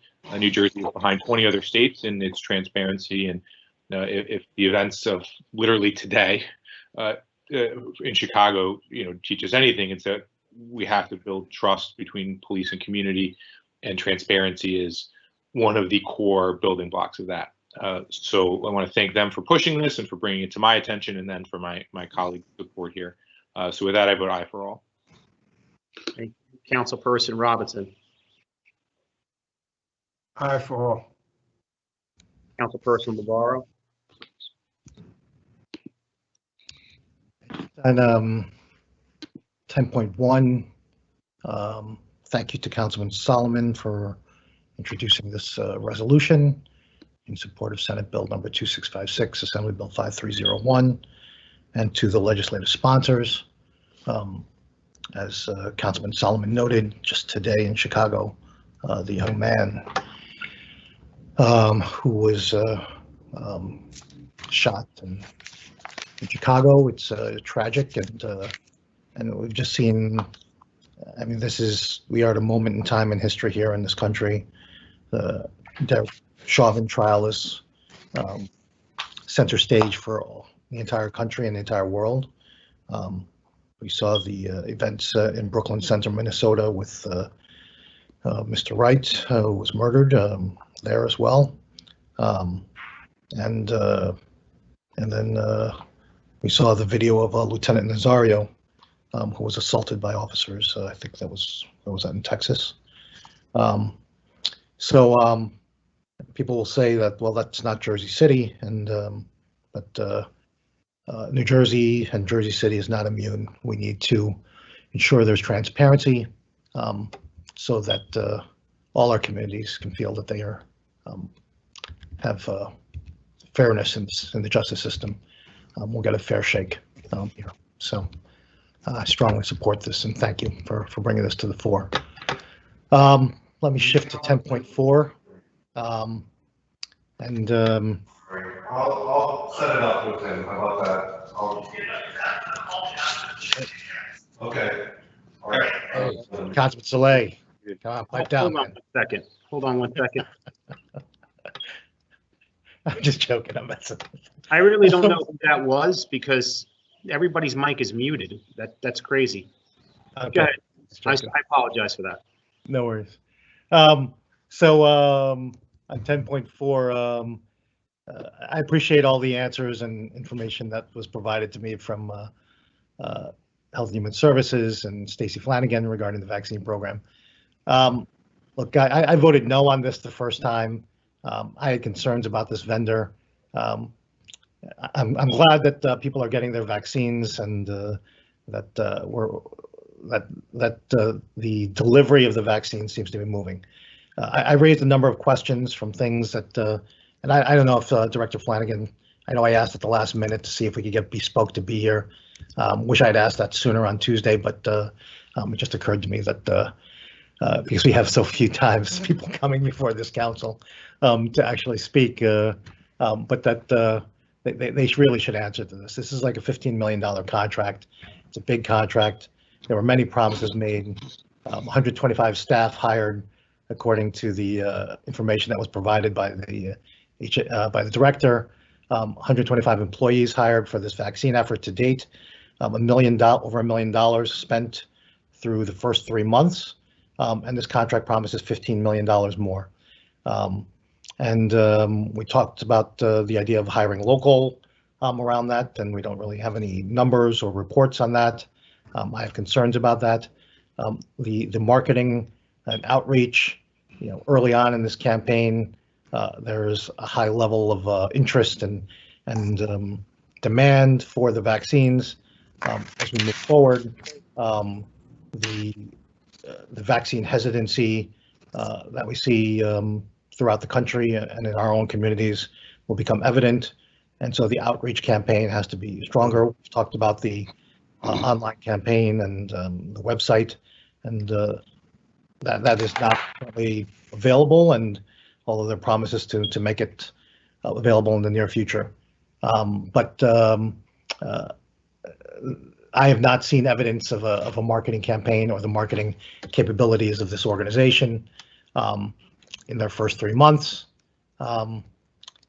There are a series of other questions that I asked, and I'm just gonna give me a second. I'll pull some of that up to address some of those questions so I can get them on the record. In addition to the hiring, and the local hiring, I'd asked, there was a promise to create a vaccine task force. As far as I know, there is no current vaccine task force, and would want to see that happen. I'd asked also about the EMS. That was also part of the proposal, the EMS standby services. I'm not aware of that being done there. There are, and asked the question about the idea of contract contingencies as it becomes more challenging to, again, to get the vaccines out, to have contract contingencies exploring that are related to the volume of vaccines that are actually distributed, so that we're not simply paying for as perhaps the rate and number of vaccines decreases over time. So I have several concerns. I'm going to abstain because I didn't get some of the answers to some of these questions. But I'll be frank about it. I'm also abstaining for the political reasons of, I want to see the vaccines be successful as much as anyone. But I think it's, I think we could be probably be spending our money more wisely than $15 million in this on this vendor. Certainly, we need to administer the vaccines, but I think outreach is going to be more important, and the need to reach out to credible messengers to reach hard-to-reach communities, and to the vaccine, those who are dealing with vaccine hesitancy in our communities. All right, so I'm going to abstain on that, and moving on past 10.4. I'm going to just ask a question about 10.11. I don't think I saw any response as it relates to this. Did the law department or public safety give any opine on the idea of looking into, with psychological evaluations, being able to evaluate racial bias or animus and or anything else related to kind of bigotry and any predispositions or racism that could be evaluated through a psychological evaluation? Does the administration have any response to that, if that's possible with this this contract?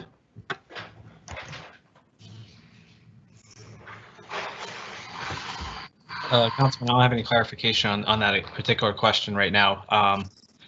This resolution is just to enter into the agreement to have the contract, but we could discuss the details of those actual exams moving forward. Okay.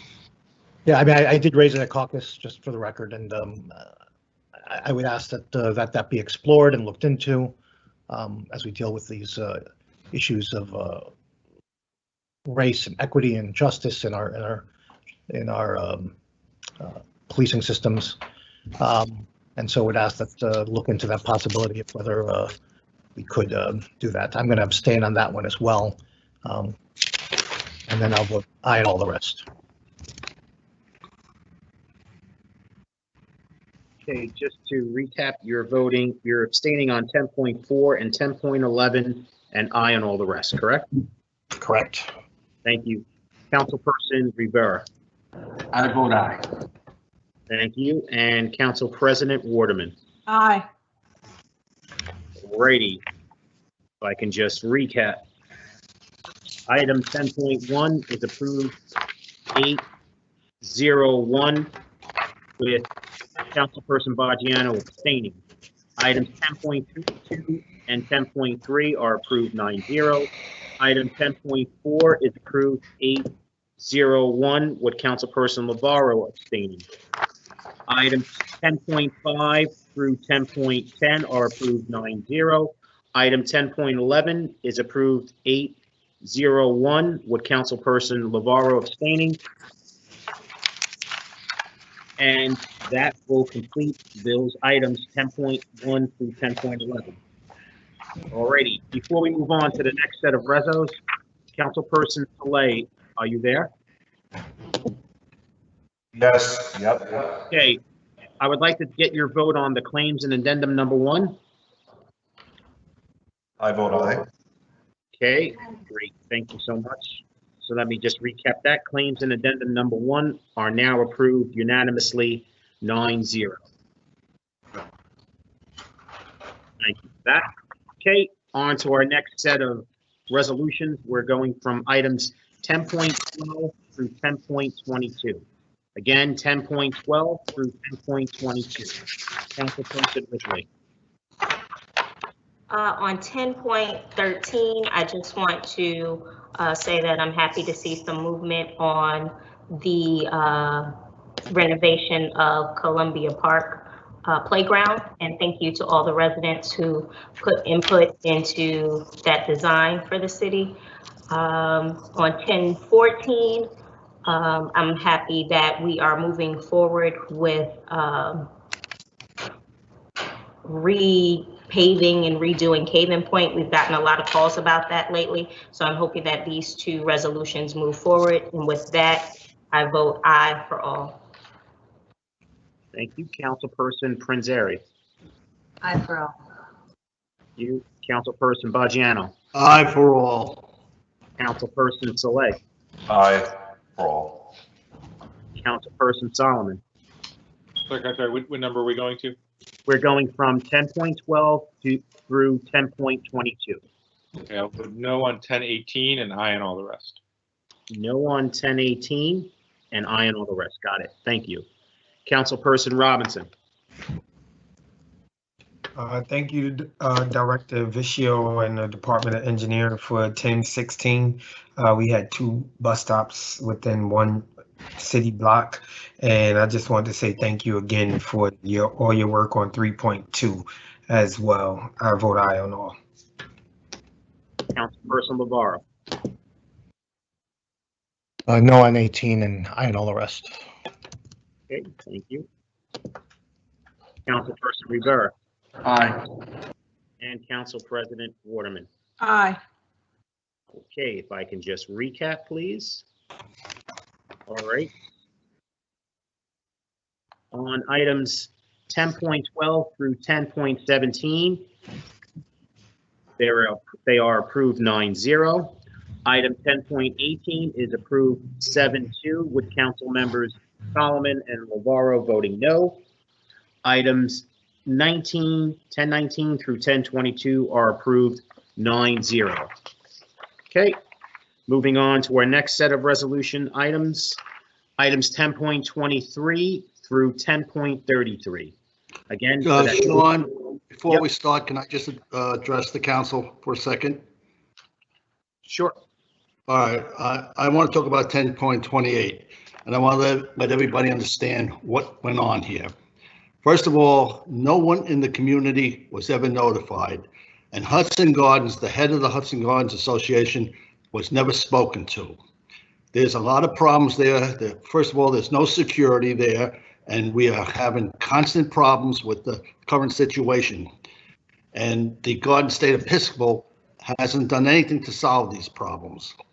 Across the street, we have Dickinson High School, and around the corner, we have St. Joe's. We are fighting, sleeping, and many incidents going on in this neighborhood. My main concern is that no one contacted any of us in the community, the Hilltop or Hudson Gardens. And I find this wrong, and I find we are the council people, and when they come into your area, whether it's a housing authority or whatever, they should come to the council person and to the community and to the area that's being affected.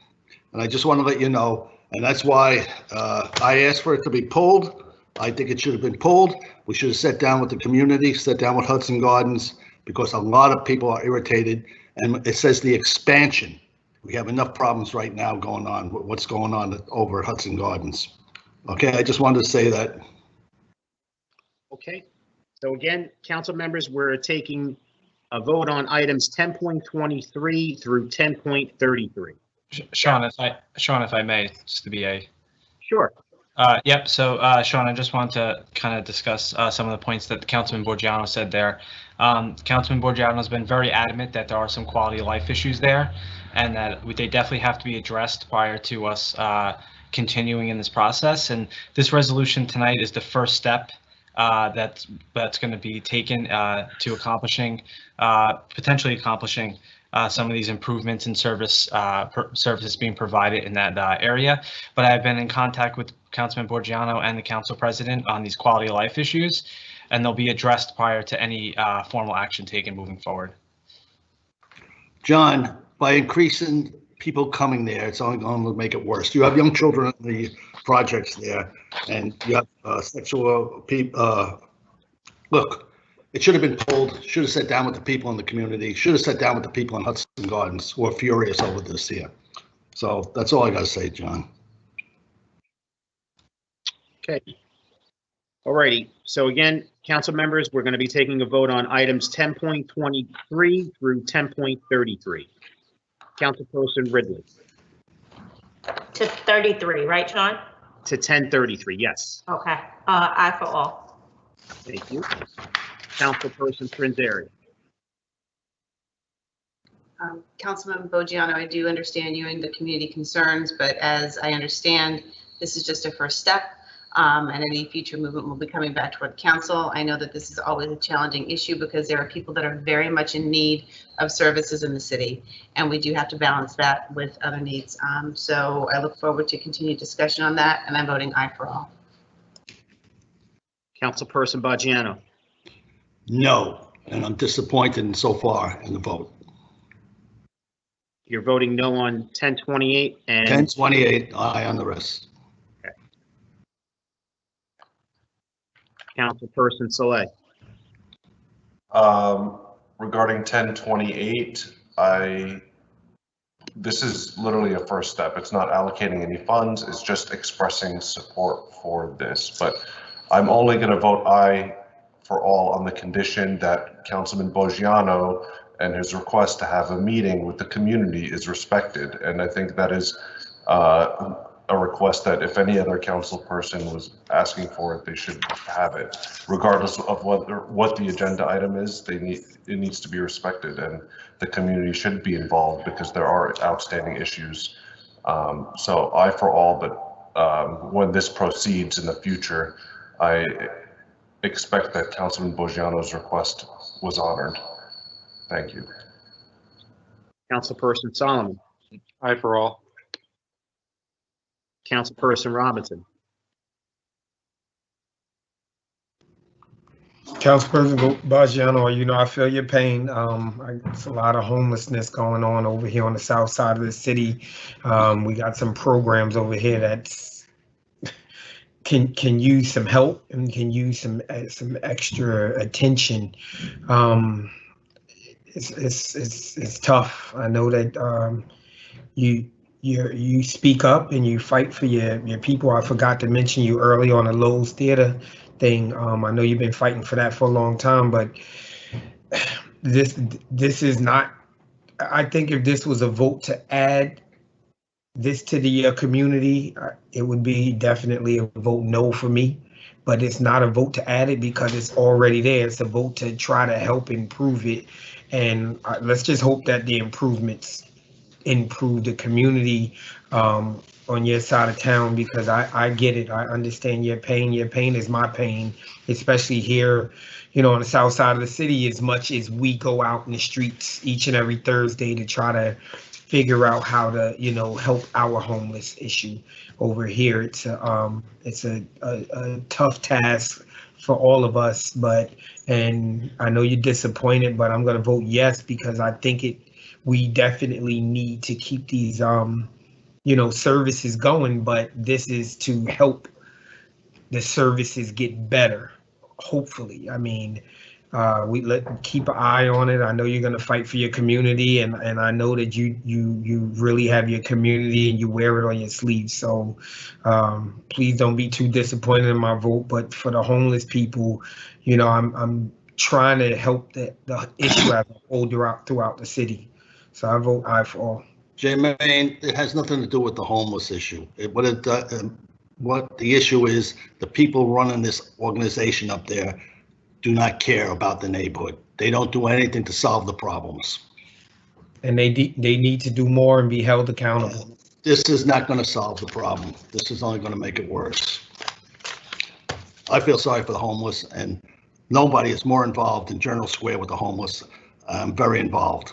So I know you are, sir. Councilperson Navarro.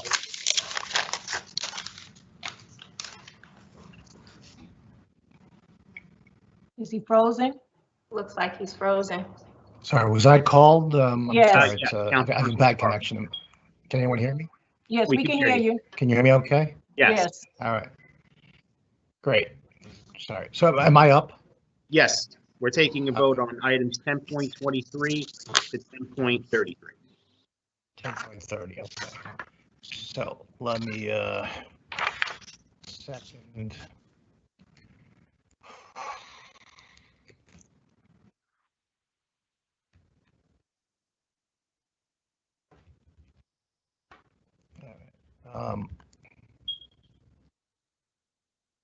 Just give me 1 second. My computer's having some issues here.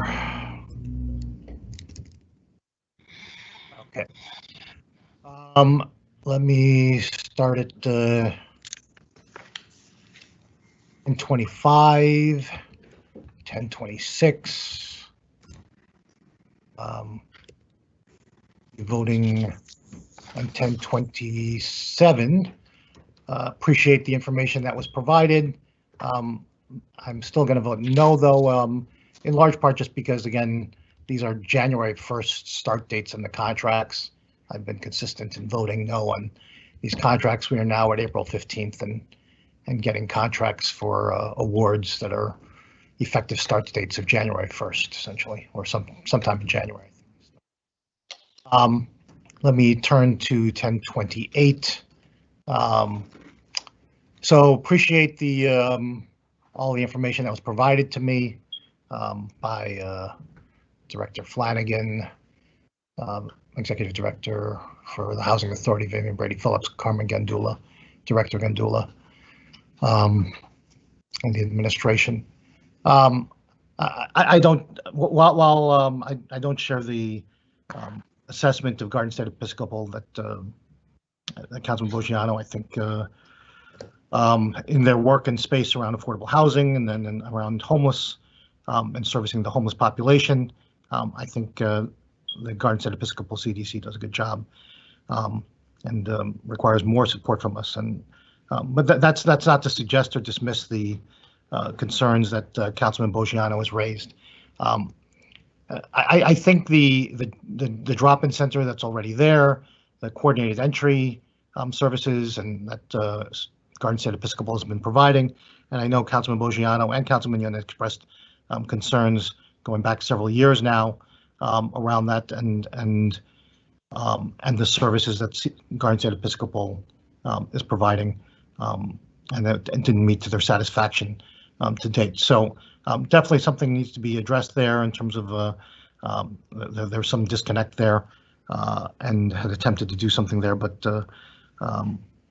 hopefully the council president can work with the councilman in resolving some of those issues and concerns. But I do think these additional services to service the clients are generally kind of a good thing. I think the concerns about the community that Councilman Boggiano and having folks being notified and being a part of that process, I think is not only just respectful and necessary, but I think it's absolutely mandatory, essentially, to be able to be, if the goal here is to address the needs and concerns of the homeless population, you need to have stakeholder and buyer input and community input. Without a doubt, there will be naysayers potentially. Folks like to talk about it as kind of a NIMBY thing, but I'm not going to characterize it as that. What I will say is, if folks will remember, it wasn't too long ago that there was talk of bringing kind of reentry programs to Sacred Heart and to the Greenville section over there, right? And community members expressed frustration and upset about that as well. So we all have, I think a lot of folks will say that they want to be able to see services and programs to help our most needy populations, the homeless, reentry populations, and seniors and others. And but particularly when it comes to the homeless and reentry populations, folks have concerns about it being kind of in their backyard in that sense, and folks don't line up to, like, say, bring it to my backyard. So we shouldn't be so quick to judge, but at the same time, they have to be somewhere, the programs and services, and we should work together with the communities that are going to house them and make them a part of the solution, and address their concerns around safety and health concerns or whatever else that might be, that might emerge around that. And so I hope that folks are to take the effort to address the councilman's concerns around that in moving forward with the entire program and facilities, and to work to coordinate that. The last thing I want to say about 1028 is that while the services are good, it's great that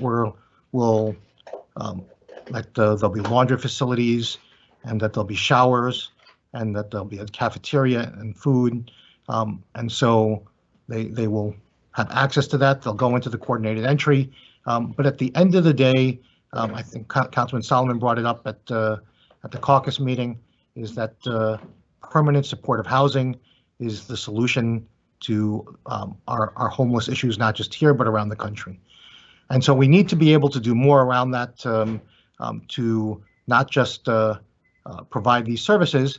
I mean, it's great that they'll be cleaned and they'll have clean clothes and be able to take a shower and have a full stomach. But if they're back on the streets at the end of the day, and that's the end result, we're really just putting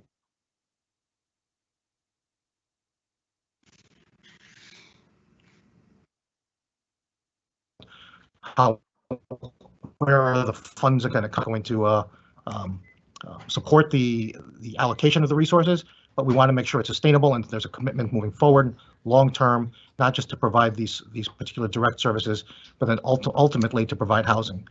We are going to have an infrastructure bill that'll have over $200 billion nationwide for housing, and in particular for affordable housing, and hopefully homeless housing as well. And I hope that when Jersey City gets its fair share, that we'll make a concerted effort to ensure that that we provide that long-term permanent supportive housing for the homeless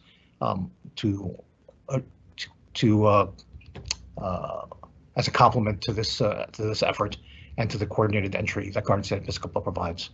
That being said, I vote aye on all the rest. You said all the way through where? We're going from 1023 to 1033.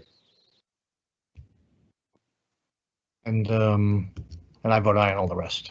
Yeah. So I just wanted to recap. Are you voting no just on 10.27? No. I'm voting no on 27, 26, and 25, which are all January 1st contract start dates. Okay, so you're voting no on 1025, 1026, and 1027. That's correct. And aye on all the rest. Correct. Got it. Thank you. Councilperson Rivera. Aye. And Council President Waterman.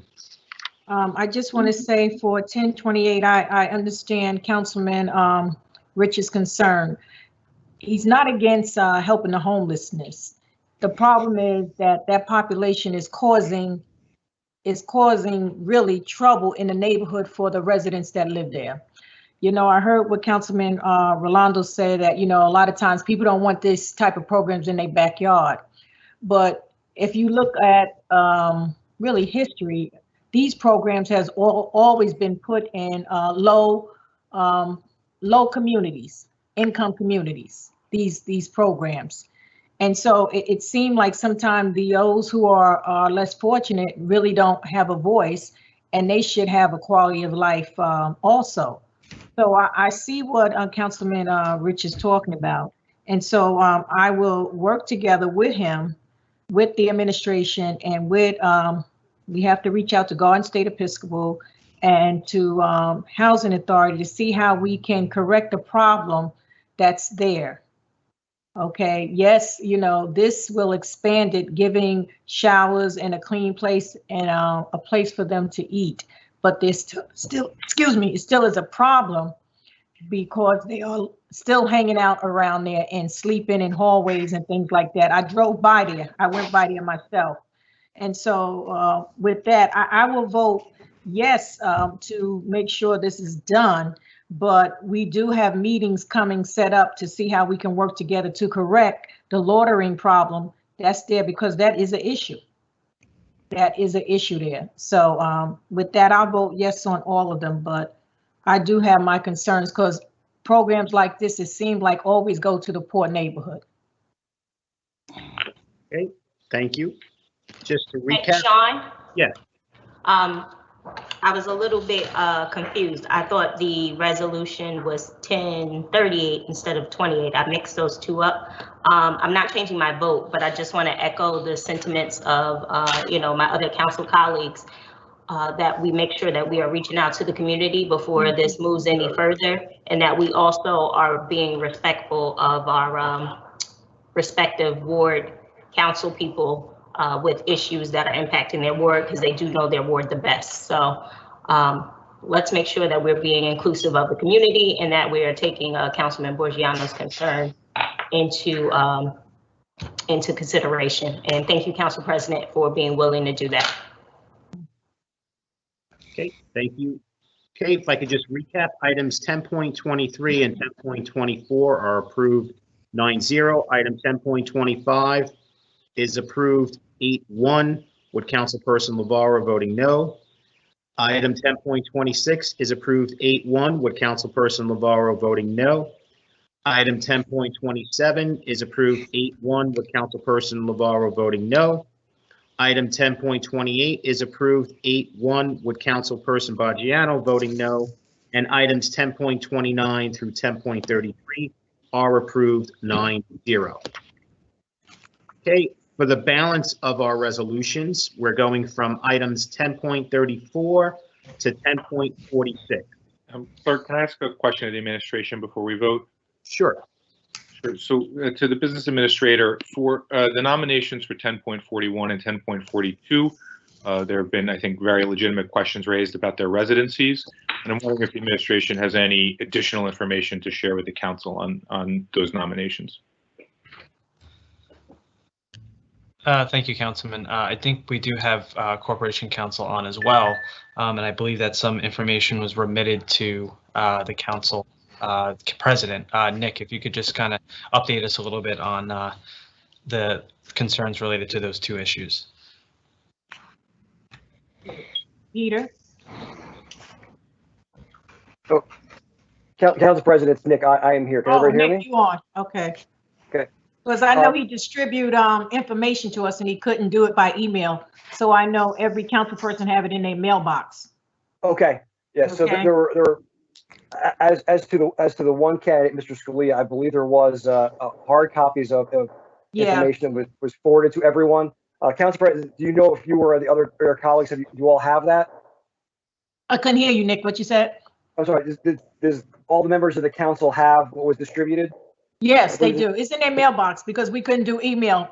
Peter said because of the information was private, and so we couldn't put it through email. But everyone do have one in their mailbox. They do. Okay. So I mean, we are working remotely, and I was not informed that there was something in my mailbox that I could have. They didn't send an email out because I told them to send an email out to make sure. If they did, I didn't see it today, but I certainly didn't get a phone call or anything like that. I can look through my email and see if it's there.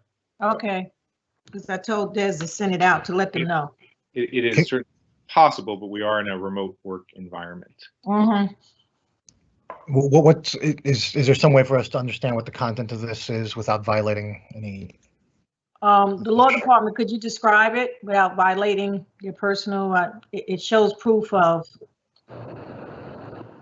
driver's license, insurance, things like that. Personally. Correct, Council President. As to Mr. Scalia, there is a driver's license, there is a insurance card, and other documentation related to a domicile in Jersey City. Right. I do not have any information for the other candidate that Mr. Councilman Solomon asked about. No. So they asked us for him first. I just got the one with the young lady. Sure. I mean, my request to the administration and the council would just be to postpone the vote for 2 weeks so we have opportunity to review these documents, both for the Mr. Scalia and Ms. Cha. Obviously, I have not reviewed them because I don't have access to them, and obviously, it's only one of the two people in mind. Well, I mean, you could take a vote to see if they want to postpone it, but each council person can vote individually what they would like to do.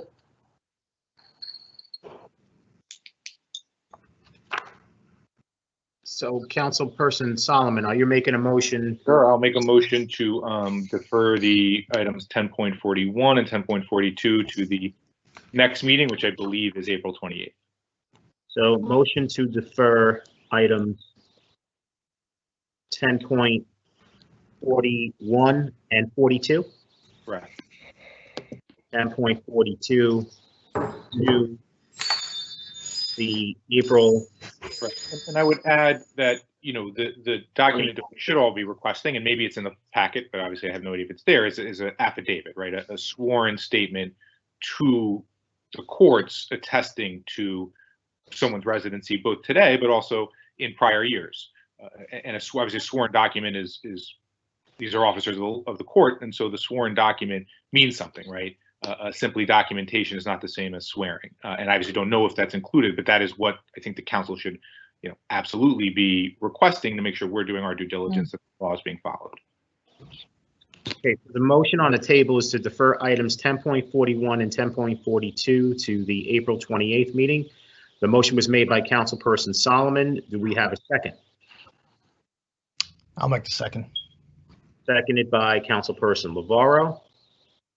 On the motion to defer items 10.41 and 10.42 to the April 28th meeting, Councilperson Ridley. I have a question. If these nominations are made this evening and it is later found out that someone actually does not live here, what is the process? And I'm only saying that because I know we do have documentation for one of the potential appointments. So I kind of don't want to hold that against that person, but I want to know what happens if there is, if this is found out later that this is wrong. I believe it's deemed vacant. It's immediately vacated. The seat would be empty according, correct me, law department, if I'm wrong. No, Councilman, you're absolutely correct. Unlike some appointments, this appointment is a continuing obligation. So they have to maintain a domicile in Jersey City for the entire time of their appointment. In the event that their domicile changes and is out of Jersey City during the course of their appointment, the position is deemed vacant. Okay. All right.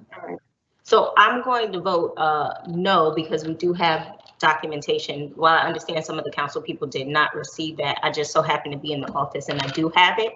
So I'm going to vote no, just because I don't want to hold up one of the appointments if they did take the time to provide us with what we needed. Okay. So can I ask, I apologize, we're actually, but I just want to be clear, the documentation does not include an affidavit. Is that accurate? Right. It's not an affidavit. Okay. Sure. Because normally when we promote judges, a lot of them, we have not received an affidavit. It was just proof that they live here.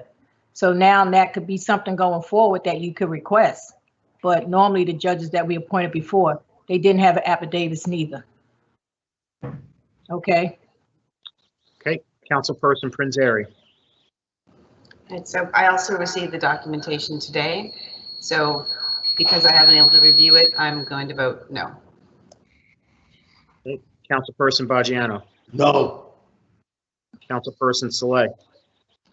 I reviewed the documentation. I also have known Paul before I was a councilman, and I can attest he is from the Heights. He lives in the Heights, and he has roots in the Heights.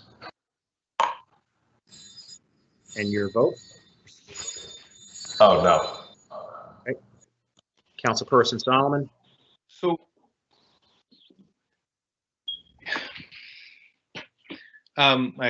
seems my camera just cut out. I don't know why. Trying to turn it back on. So I'm just gonna use reasonably strong language here to say that I think this is a really, really big mistake on behalf of the council. So let's sort of be clear about what's happening here, right? Reasonable questions were answered. And when reasonable questions are asked, excuse me, we're appointing a judge, right? Judges are the most important, figures to have, the highest of ethical and moral standards in our system of government. And so there can't be any kind of clouds and questions around their appointments and nominations, and there certainly shouldn't be here.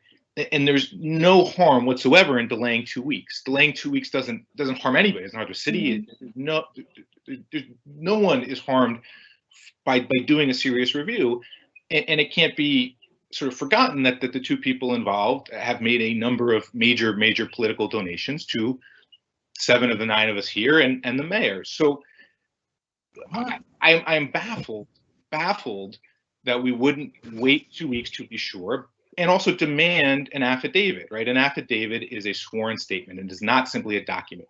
It is someone putting their name down and saying, I am swearing, right, as an officer of the court, that what I'm saying is true.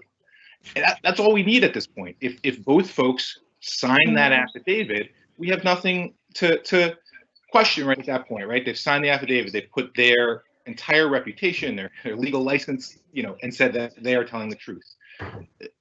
I'm perplexed as to why we wouldn't do that and ask for that here. I just checked my email. I didn't see an email alerting me to documents today, which adds to further concern as to why we're moving forward and rushing. So I vote yes, and with disappointment at the current state of the vote. Okay, Councilperson Robinson. I kind of agree with Councilman Solomon that this is a very big big appointment here, but I look at it as the question is what Councilwoman Ridley asks: what happens? I think instead of the seat being vacated, it should be a stricter penalty for someone actually, falsifying information, especially if they're a lawyer, because lawyers are held to a higher standard. I mean, I think we all are. We're elected officials, but they are, sworn officials that went to law school, right? So I truly believe that they understand what they're doing, and they should face all the consequences that can be thrown at them by a judge, right? Is something that they're trying to be. So if they're actually lying, then they should face really strict punishment. So with that, I'm going to say no. I did get the information about Paul Scalia, attorney Paul Scalia, and if he's lying, if they're lying, then they should face strict punishment. But I am a licensed realtor for the last 22 years here in Jersey City, and I know multiple people, and I think Maria put on a tape of the mayor at his house in Massachusetts or wherever he lives, or wherever his second house is. And, I own multiple properties myself. So to kind of put that into question is really hard. And if they are lying, if they are found to be, falsifying information because they know the rules, then they should, face all of the punishment. But I'm not going to punish people on those grounds because, newspaper articles or politics have come into place. So I'm going to vote no. Okay. Councilperson Navarro. So just to be clear, I'm casting a vote on deferring to the next meeting. That's correct. Items 10.41 and 42 to the next meeting, which is April 28th. Okay. So just to be clear that's what I'm voting on as opposed to the appointments themselves, I vote yes to defer. Okay. Councilperson Rivera. Based on the information that we received today, a driver's license, insurance, a house deed, you can't get any plainer than that. I vote no. And Council President Waterman. No. Okay, motion is defeated 2-7 with Council Members Solomon and Navarro voting yes. Okay, so to take a vote on items 10.34 through 10.46, which is the balance of our resolutions, Councilperson Ridley. Okay, 34 through the balance. Which is 10.34 through 10.46. Okay. I think we've already spoken on the appointments, so I am going to go down to 10.46. I do have a statement that Assemblywoman McKnight asked me to share, and it says, "Good evening." Well, first let me say the Assemblywoman also teaches a course on Thursday nights. Our meetings are usually on Wednesday, and she was not able to join us this evening. So it says, "Good evening. I commend Councilwoman Ridley for introducing this resolution to let residents know that Jersey City supports and will create a municipal CCRB once it becomes law in New Jersey. I want to thank both Councilwoman Ridley, Councilman Solomon, and the various advocates and residents for their continuous support. Assemblywoman Angela V. McKnight." In regards to 1046, I just want to say that first, thank you to Councilman Solomon, working together to combine two different ordinances is something that is a difficult task, as we've seen with trying to do this on many occasions for different things. And that task wasn't as difficult working with Councilman Solomon. I think we worked well together. We had, the same goal, and I think ultimately we ended up here for various reasons. So I thank him for his cooperation on that, and thank you to all of the community members who supported and push for this to happen. All of the members of the Public Safety Review Board, we thank you for that. I am, people have their different views on CCRB. I think I'm in a unique situation because I, of course, am concerned about the community and their concerns and a need for transparency. And I'm also the daughter of a police officer, of a retired lieutenant. So, I understand the need for transparency and the community wanting to be wanting to have more information, and I think that's necessary. And I also understand how sometimes cops can feel a little beat up on in the current climate. So I understand both sides of that. I've watched my dad serve the community for years, and I've also, had situations where my dad was also targeted by, the same brothers in blue that he served with. So we know that this is a country that has its issues and its problems, and we can't ignore that. So I think that this board, if constructed correctly, if set up with people who are trained, if it has input from both police and community, can be a good board for both the community and the police, because let's not forget, police can also submit claims to this board. And I am just happy that we will hopefully, as a council, make this commitment today, saying that we're going to closely follow what the state is doing. And if all laws pass at the state, then we will take proper steps at that time to create a CCRB here in Jersey City. So I want to commend Assemblywoman McKnight for her efforts and let her know that I am supporting her here in Jersey City, and hoping that the council will agree to do the same. So with that, I vote aye on all. Thank you. Councilperson Prinzary.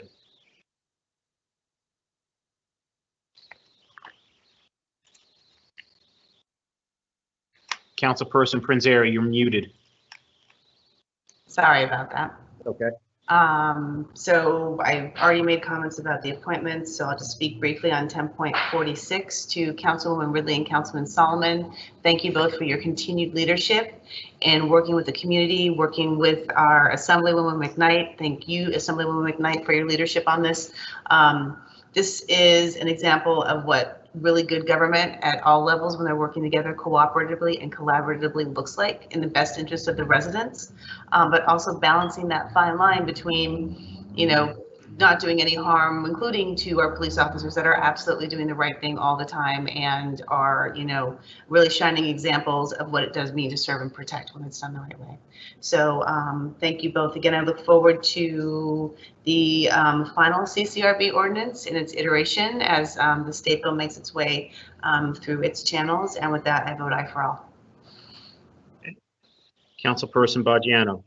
I just want to say, first of all, I want to especially thank Rami for being made a judge. He's really a great person. And the other two judges, I know them personally also, and they're going to be great on the board. So, and on 1036 and 1046, I'm going to abstain and aye on the rest of them. So you're abstaining on 1036 and 46? Yes. Okay, and aye on all the rest. Got it. Thank you. Councilperson.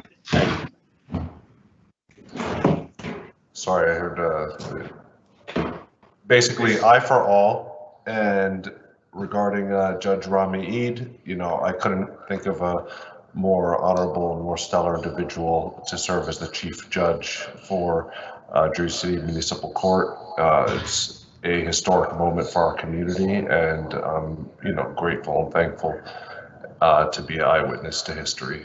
And for Paul Scalia and the Rahat Chadha and Karen DeSoto, you will serve with honor and distinction, and I'm proud to vote aye on your nomination and thank you.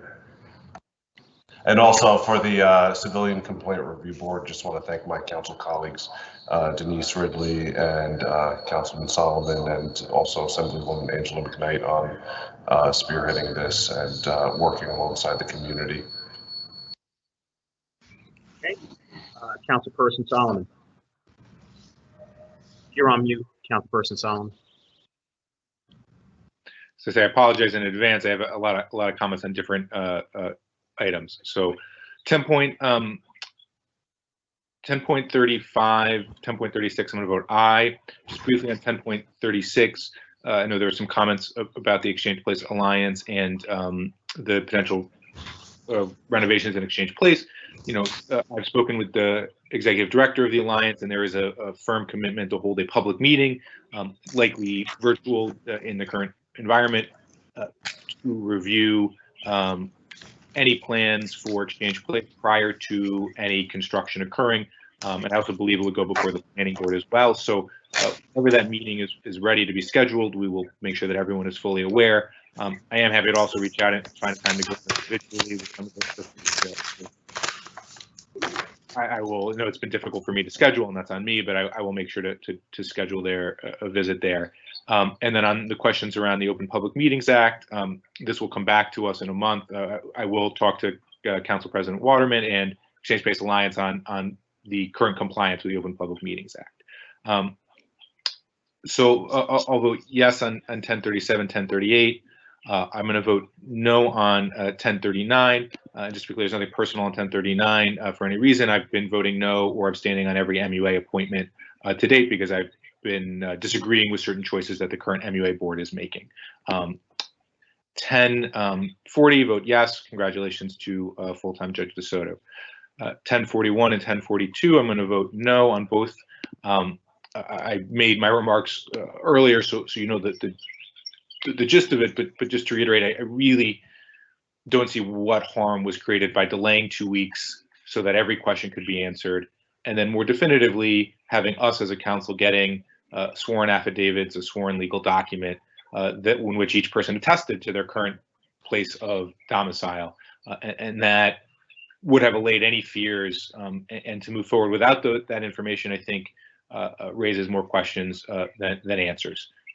On 1043, I'm going to vote yes. Congratulations to Chief Judge Eid. And 1045, 1044, 1045, 1046, vote yes on all. And then briefly on 1046, as Councilman said, I am just very grateful to her partnership through these months, and then hopefully in the months to come to eventually end as a city with a Civilian Complaint Review Board. There's not always agreement on every detail, but there's a shared goal to create clear and trusted civilian oversight for these types of complaints. As Councilman said, we are where we are for a variety of reasons. There's been Supreme Court rulings and amicus briefs and then legal challenges from the unions and a whole variety of things that have gotten us to this point. You know, I wish we were in a place to be passing a strong ordinance and then waiting for the state to give us the green light to put it into practice, but that isn't doable at the moment. So just affirming our commitment to move forward with a strong CCRB, I think makes a ton of sense. So thank you, Councilwoman Ridley. Thank you to Assemblywoman McKnight for her great work in Trenton. And I think that concludes my remarks and votes. Okay, Councilperson Solomon, I just want to confirm that you're voting no on 10.39, 41, and 42, and aye on all the rest, correct? That is correct. Thank you. Thank you. Okay, Councilperson Robinson. All right, I'll try to be real brief. Congratulations. I don't know if it's already official or if it's going to be official, but to all the appointees, I know everyone has really probably put their life in one basket to try to become judges, and David Moore to be over there, the JCMUA, and 46, Councilman Solomon, Councilwoman Ridley, You guys keep pushing. Great job. Assemblywoman McKnight, you know, I stand with you 100%. I know you're not on right now, but I know you've been working and pushing, and we've been working together as a Hudson County Democratic Black Caucus on helping you make this a reality for some time. But what I really want to jump up and scream about is 311 Martin Luther King, you know, those 30 years of affordability. I'm very proud to sit on the Affordable Housing Trust Fund with Council President, along with my other colleagues that over there. And when when we think about affordability and things, we talked about it in the square earlier, and having, these areas to actually be for the people who actually live here, and to have this for the next 30 years is very important, because I truly believe that Martin Luther King, right there by the annex, right there by the hub, right there by the light rail station, will be one of the best places in the city to live in the next few years. I mean, we do have some dark times right here now in front of us, but I do see a light at the end of the tunnel, and having that 30 years of affordability right there is important. And the other aspect is, I just want to say thank you to, Rising Tide, because I drive past there often. I walk past there, and one of the best things that I did see is PMG, the minority company, African American company that is doing all of the work over there, and that is something that's really important and dear to my heart, with making sure the people in the community work and stay working, and be a part of the system moving forward. So Rising Tide, thank you for putting your faith and trust in PMG, and thank you to all my colleagues at the Affordable Housing Trust Fund that help put dollars into these affordable housing places. And this is something really good to have this here locked in for the next 30 years for our community. So yes for all. Thank you. Councilperson Laura. Okay. We're starting from where, 34, was it? 10.34 through 10.46. Okay. So on all, let me just get to 1039. I just want to be very clear and want everyone to know, and I want the council president to know, not personal at all, 100%. I'm just going to abstain. I've actually voted for most of the MUA appointments, but if you go back on my record and you check it, I've been very clear about kind of appointments of relations, family relations, and things of that nature. David Moore is a very good person, so I want to be clear of that on the record, and it's not to impugn anyone here. So I'm going to abstain on 1039. Let me go to 1040. I know Karen DeSoto. She's good. She's going to be a great judge. She is a great judge already. She's part-time, moving to a full-time judge. And then I know she lives in Greenville and Country Village as well. Let me move on to 1043, where congratulations to Rami Yaid as the chief judge. Yes, making history there, and happy for his appointment as well. All right, so that brings me to 1041 and 1042. So let me start with, let me go backwards there, 1042. So the resolution appointing Rahat Chatta as a part-time judge. I know Ms. Chatta, much has been reported in the news about the donations. To be clear and about that donations to the Fulop team and the Mayor Fulop as a candidate have been made. I received a donation from the Chatta family, full transparency. I believe the year was 2018, maybe. I don't recall exactly. I'd have to go back on my records exactly to take a look at the exact date. It was well under $300. I know Rajata and her family, and I've been to their home. And I know just today that the story broke about calling into question the residency. I will say for my own purposes that I've been to the home of Chata and Curtis and Chata, and I can attest that they live here in Jersey City from just being with them in their home and spending time with them. So I congratulate Ms. Chata on her appointment as a part-time judge to the Jersey City Municipal Court, and will vote aye on that. On 1041, I spoke with Mr. Scalia earlier this week about his appointment. He asked me about reached out, and we've known each other and have had history there. I've had a good relationship with Mr. Scalia over the years. He's a prosecutor as well here in Jersey City. I told him at the time that you don't have to worry about me. I think you'll make a good judge. I believe that, but I will say the one thing that, as I mentioned at the caucus meeting, when the appointment of the chief financial officer and the residency issue came into question, I did speak very, I was very definitive about that the residency was a requirement, and in that case, it could have been waived, and the council waived it, but I did not see the need to waive that because it's a requirement. Here, for a municipal court judge, the law is even far more clearer. It cannot be waived. Residency is a requirement. I know other folks have seen the documentation. I can't say that I've been in the office and was not aware that there was documentation in my mailbox, so I can't attest to having seen that.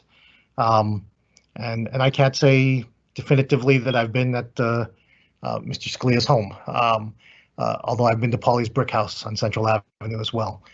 But that's a restaurant. So I'm going to abstain at this time. I think what Councilman Solomon has pointed out, I think we should make it a requirement for any judicial appointment, obviously given residency, that there be an affidavit attesting to residency moving forward. I'd ask that the law department expediently put an ordinance together for that purpose. And then in addition, I think all of the donations, no matter what, as unseemly as they may look and seem, there is nothing illegal about it technically under the law today, and we should amend our pay-to-play laws to include judicial appointments and any other appointments as well to be included within the application of pay-to-play. That being said, I'm going to abstain on 1041, with my apologies to Mr. Scalia, because I did promise him my support initially, but we haven't communicated since then. And I know that Councilman Solomon had reached out as well, asking for verification of address, and I guess it was provided, but since again I haven't been witness to that directly, I can't cast my vote in the affirmative at this time. So I'm going to abstain, and I and all the rest. Okay. Councilperson Rivera. So I'm going to vote aye on all. I just want to say something about 1046. I want thank Angela McKnight, Assemblywoman Angela McKnight, Denise Ridley, my council colleague, and James Solomon, council colleagues, and I want to thank you guys, my council colleagues, for meeting with the unions. When the ordinance was in place, there were so many things that was in this ordinance that most of the communities were not, a lot of the communities were not involved. A lot of the Latino community was not involved, and we sat down and we spoke to you guys about it, and the union was not even they were so very uncomfortable with this, and that talk about making it a resolution as opposed to an ordinance so that we can see what goes on in the state level, and the fact that you guys actually did that, thank you for that. And I say that because I always say, like, Jersey City, the fabric of our police department is amazing. And I get what the ordinance says. I get what the ordinance that's being put in place, what it's trying to do. I get it. There's no doubt in my mind that where there's always a bad apple that's a police officer in every municipality in our nation. There are some cops that are just not good. And we've seen that with results in these states that have issues going on where, where George Floyd was killed, where this young man was killed by this officer. I don't know her name. It was recently when she thought she took out her taser and she killed this young man. We have that, but I say all of that because I hear people that come as speakers, and I've told Councilman Solomon about it. I've told Denise Ridley about it. That literally hate our cops, and they say they want to strip them of their equipment.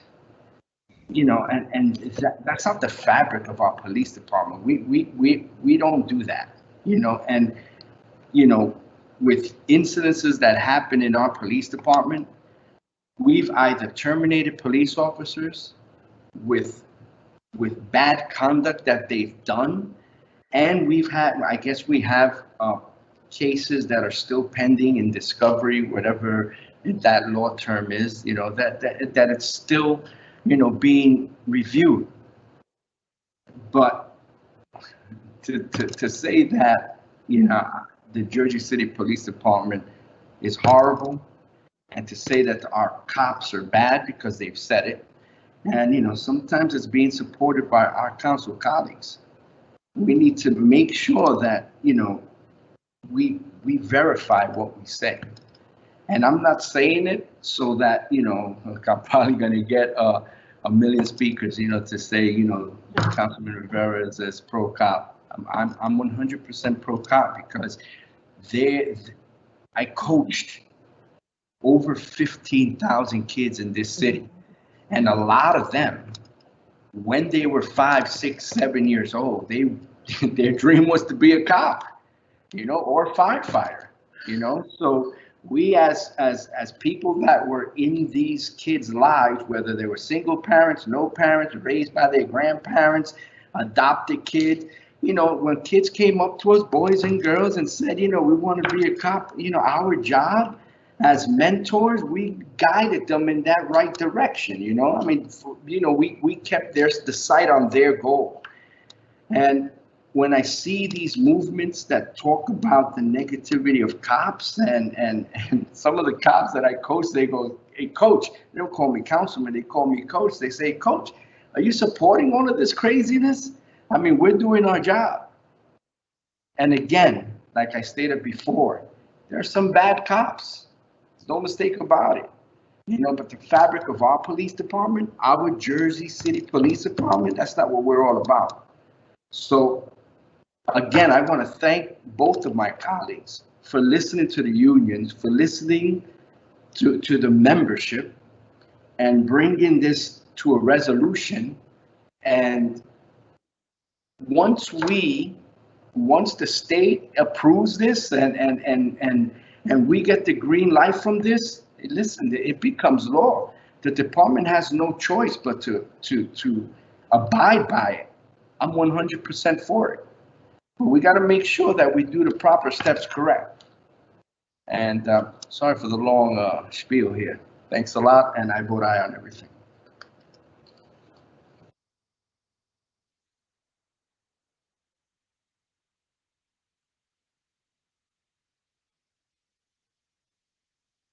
Sorry, I was on mute. Council President Waterman. Okay, first I would like to thank Councilman Solomon and Councilwoman Denise for working together on 10.46. I know when it started out, it was 2 resolutions and they worked together to really get it to 1, which is so important. It gives the support that Assemblywoman McKnight really needs. But I know this is really just the first step. You know, I know it's a long battle ahead, but what the state will know is that Jersey City have one voice. We do want a CCRB board. And to me, that's so important.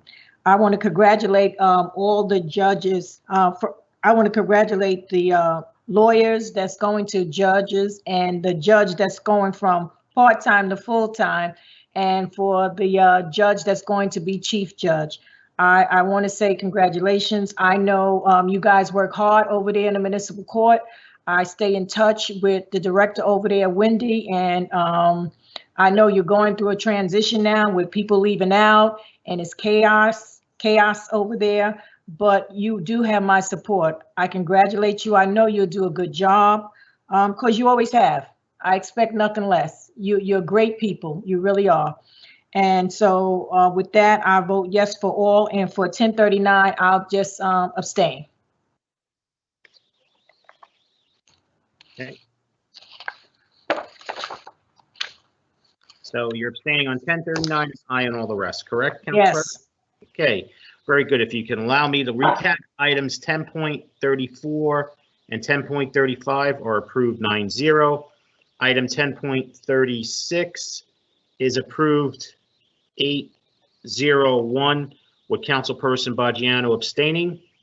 Items 10.37 through and 10.38 are approved 9-0. Item 10.39 is approved 7-1-1 with Councilperson Solomon voting no and Councilperson Lavaro. I'm sorry. Let me recap that again. It's actually 6-1-2. Right. Sorry about that. So it's 6-1-2 with Councilperson Solomon voting no and Council members Lavaro and Council President Waterman abstaining. Right. Item 10.40 is approved 9-0. Item 10.41 is approved 7-1-1 with Councilperson Solomon voting no and Councilperson Lavaro abstaining. Item 10.42 is approved 8-1 with Councilperson Solomon voting no. Items 10.43 through 10.45 are approved 9-0. Item 10.46 is approved 8-0-1 with Councilperson Baggiano abstaining. That concludes all of our resolutions. Before I make a motion to adjourn, I would just like, go ahead. I'm sorry, I'm just, can you tell me what was the vote on 10-8? What was my vote on 10-8? On, what was the number 10? 10-8, 10.8. 10.8.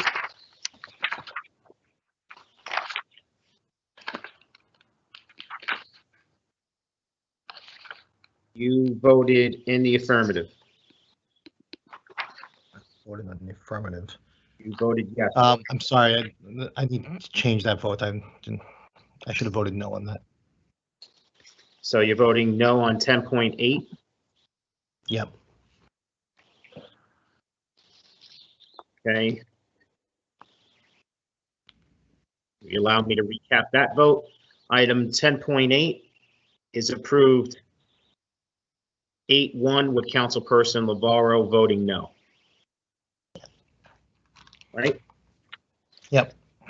Very good. Okay, so before I take a motion to adjourn, I would Motion to adjourn. Wait, before I take a motion to adjourn, sorry, I would just like to take this moment to recognize one of the biggest stars behind the scenes, our IT director, Bernadette. Today is her birthday. So she was with us the entire time. Wow. Of this meeting, and we really appreciate her being here. Her support is tremendous, and we really appreciate her taking the time out on her birthday, and I hope she gets to celebrate this weekend because she definitely deserves it. So happy birthday to Bernadette. Wow. Happy birthday, Bernadette. I called her for tech help actually in the middle of the meeting. Happy birthday, Bernadette. So thank you for being there. Thank you, everyone. With that being said, Motion to adjourn. motion to adjourn at 9:04 p.m. was made by Councilperson Rivera. May I have a second? Second. Ooh. I'm going to give that second to Councilperson Ridley.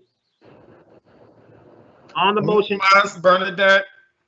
on the motion to adjourn at 9:04 p.m., all council members by acclamation in attendance, please say aye. Aye.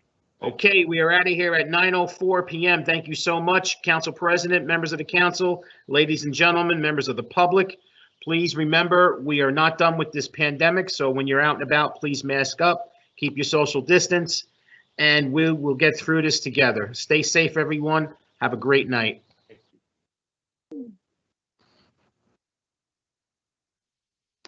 Okay.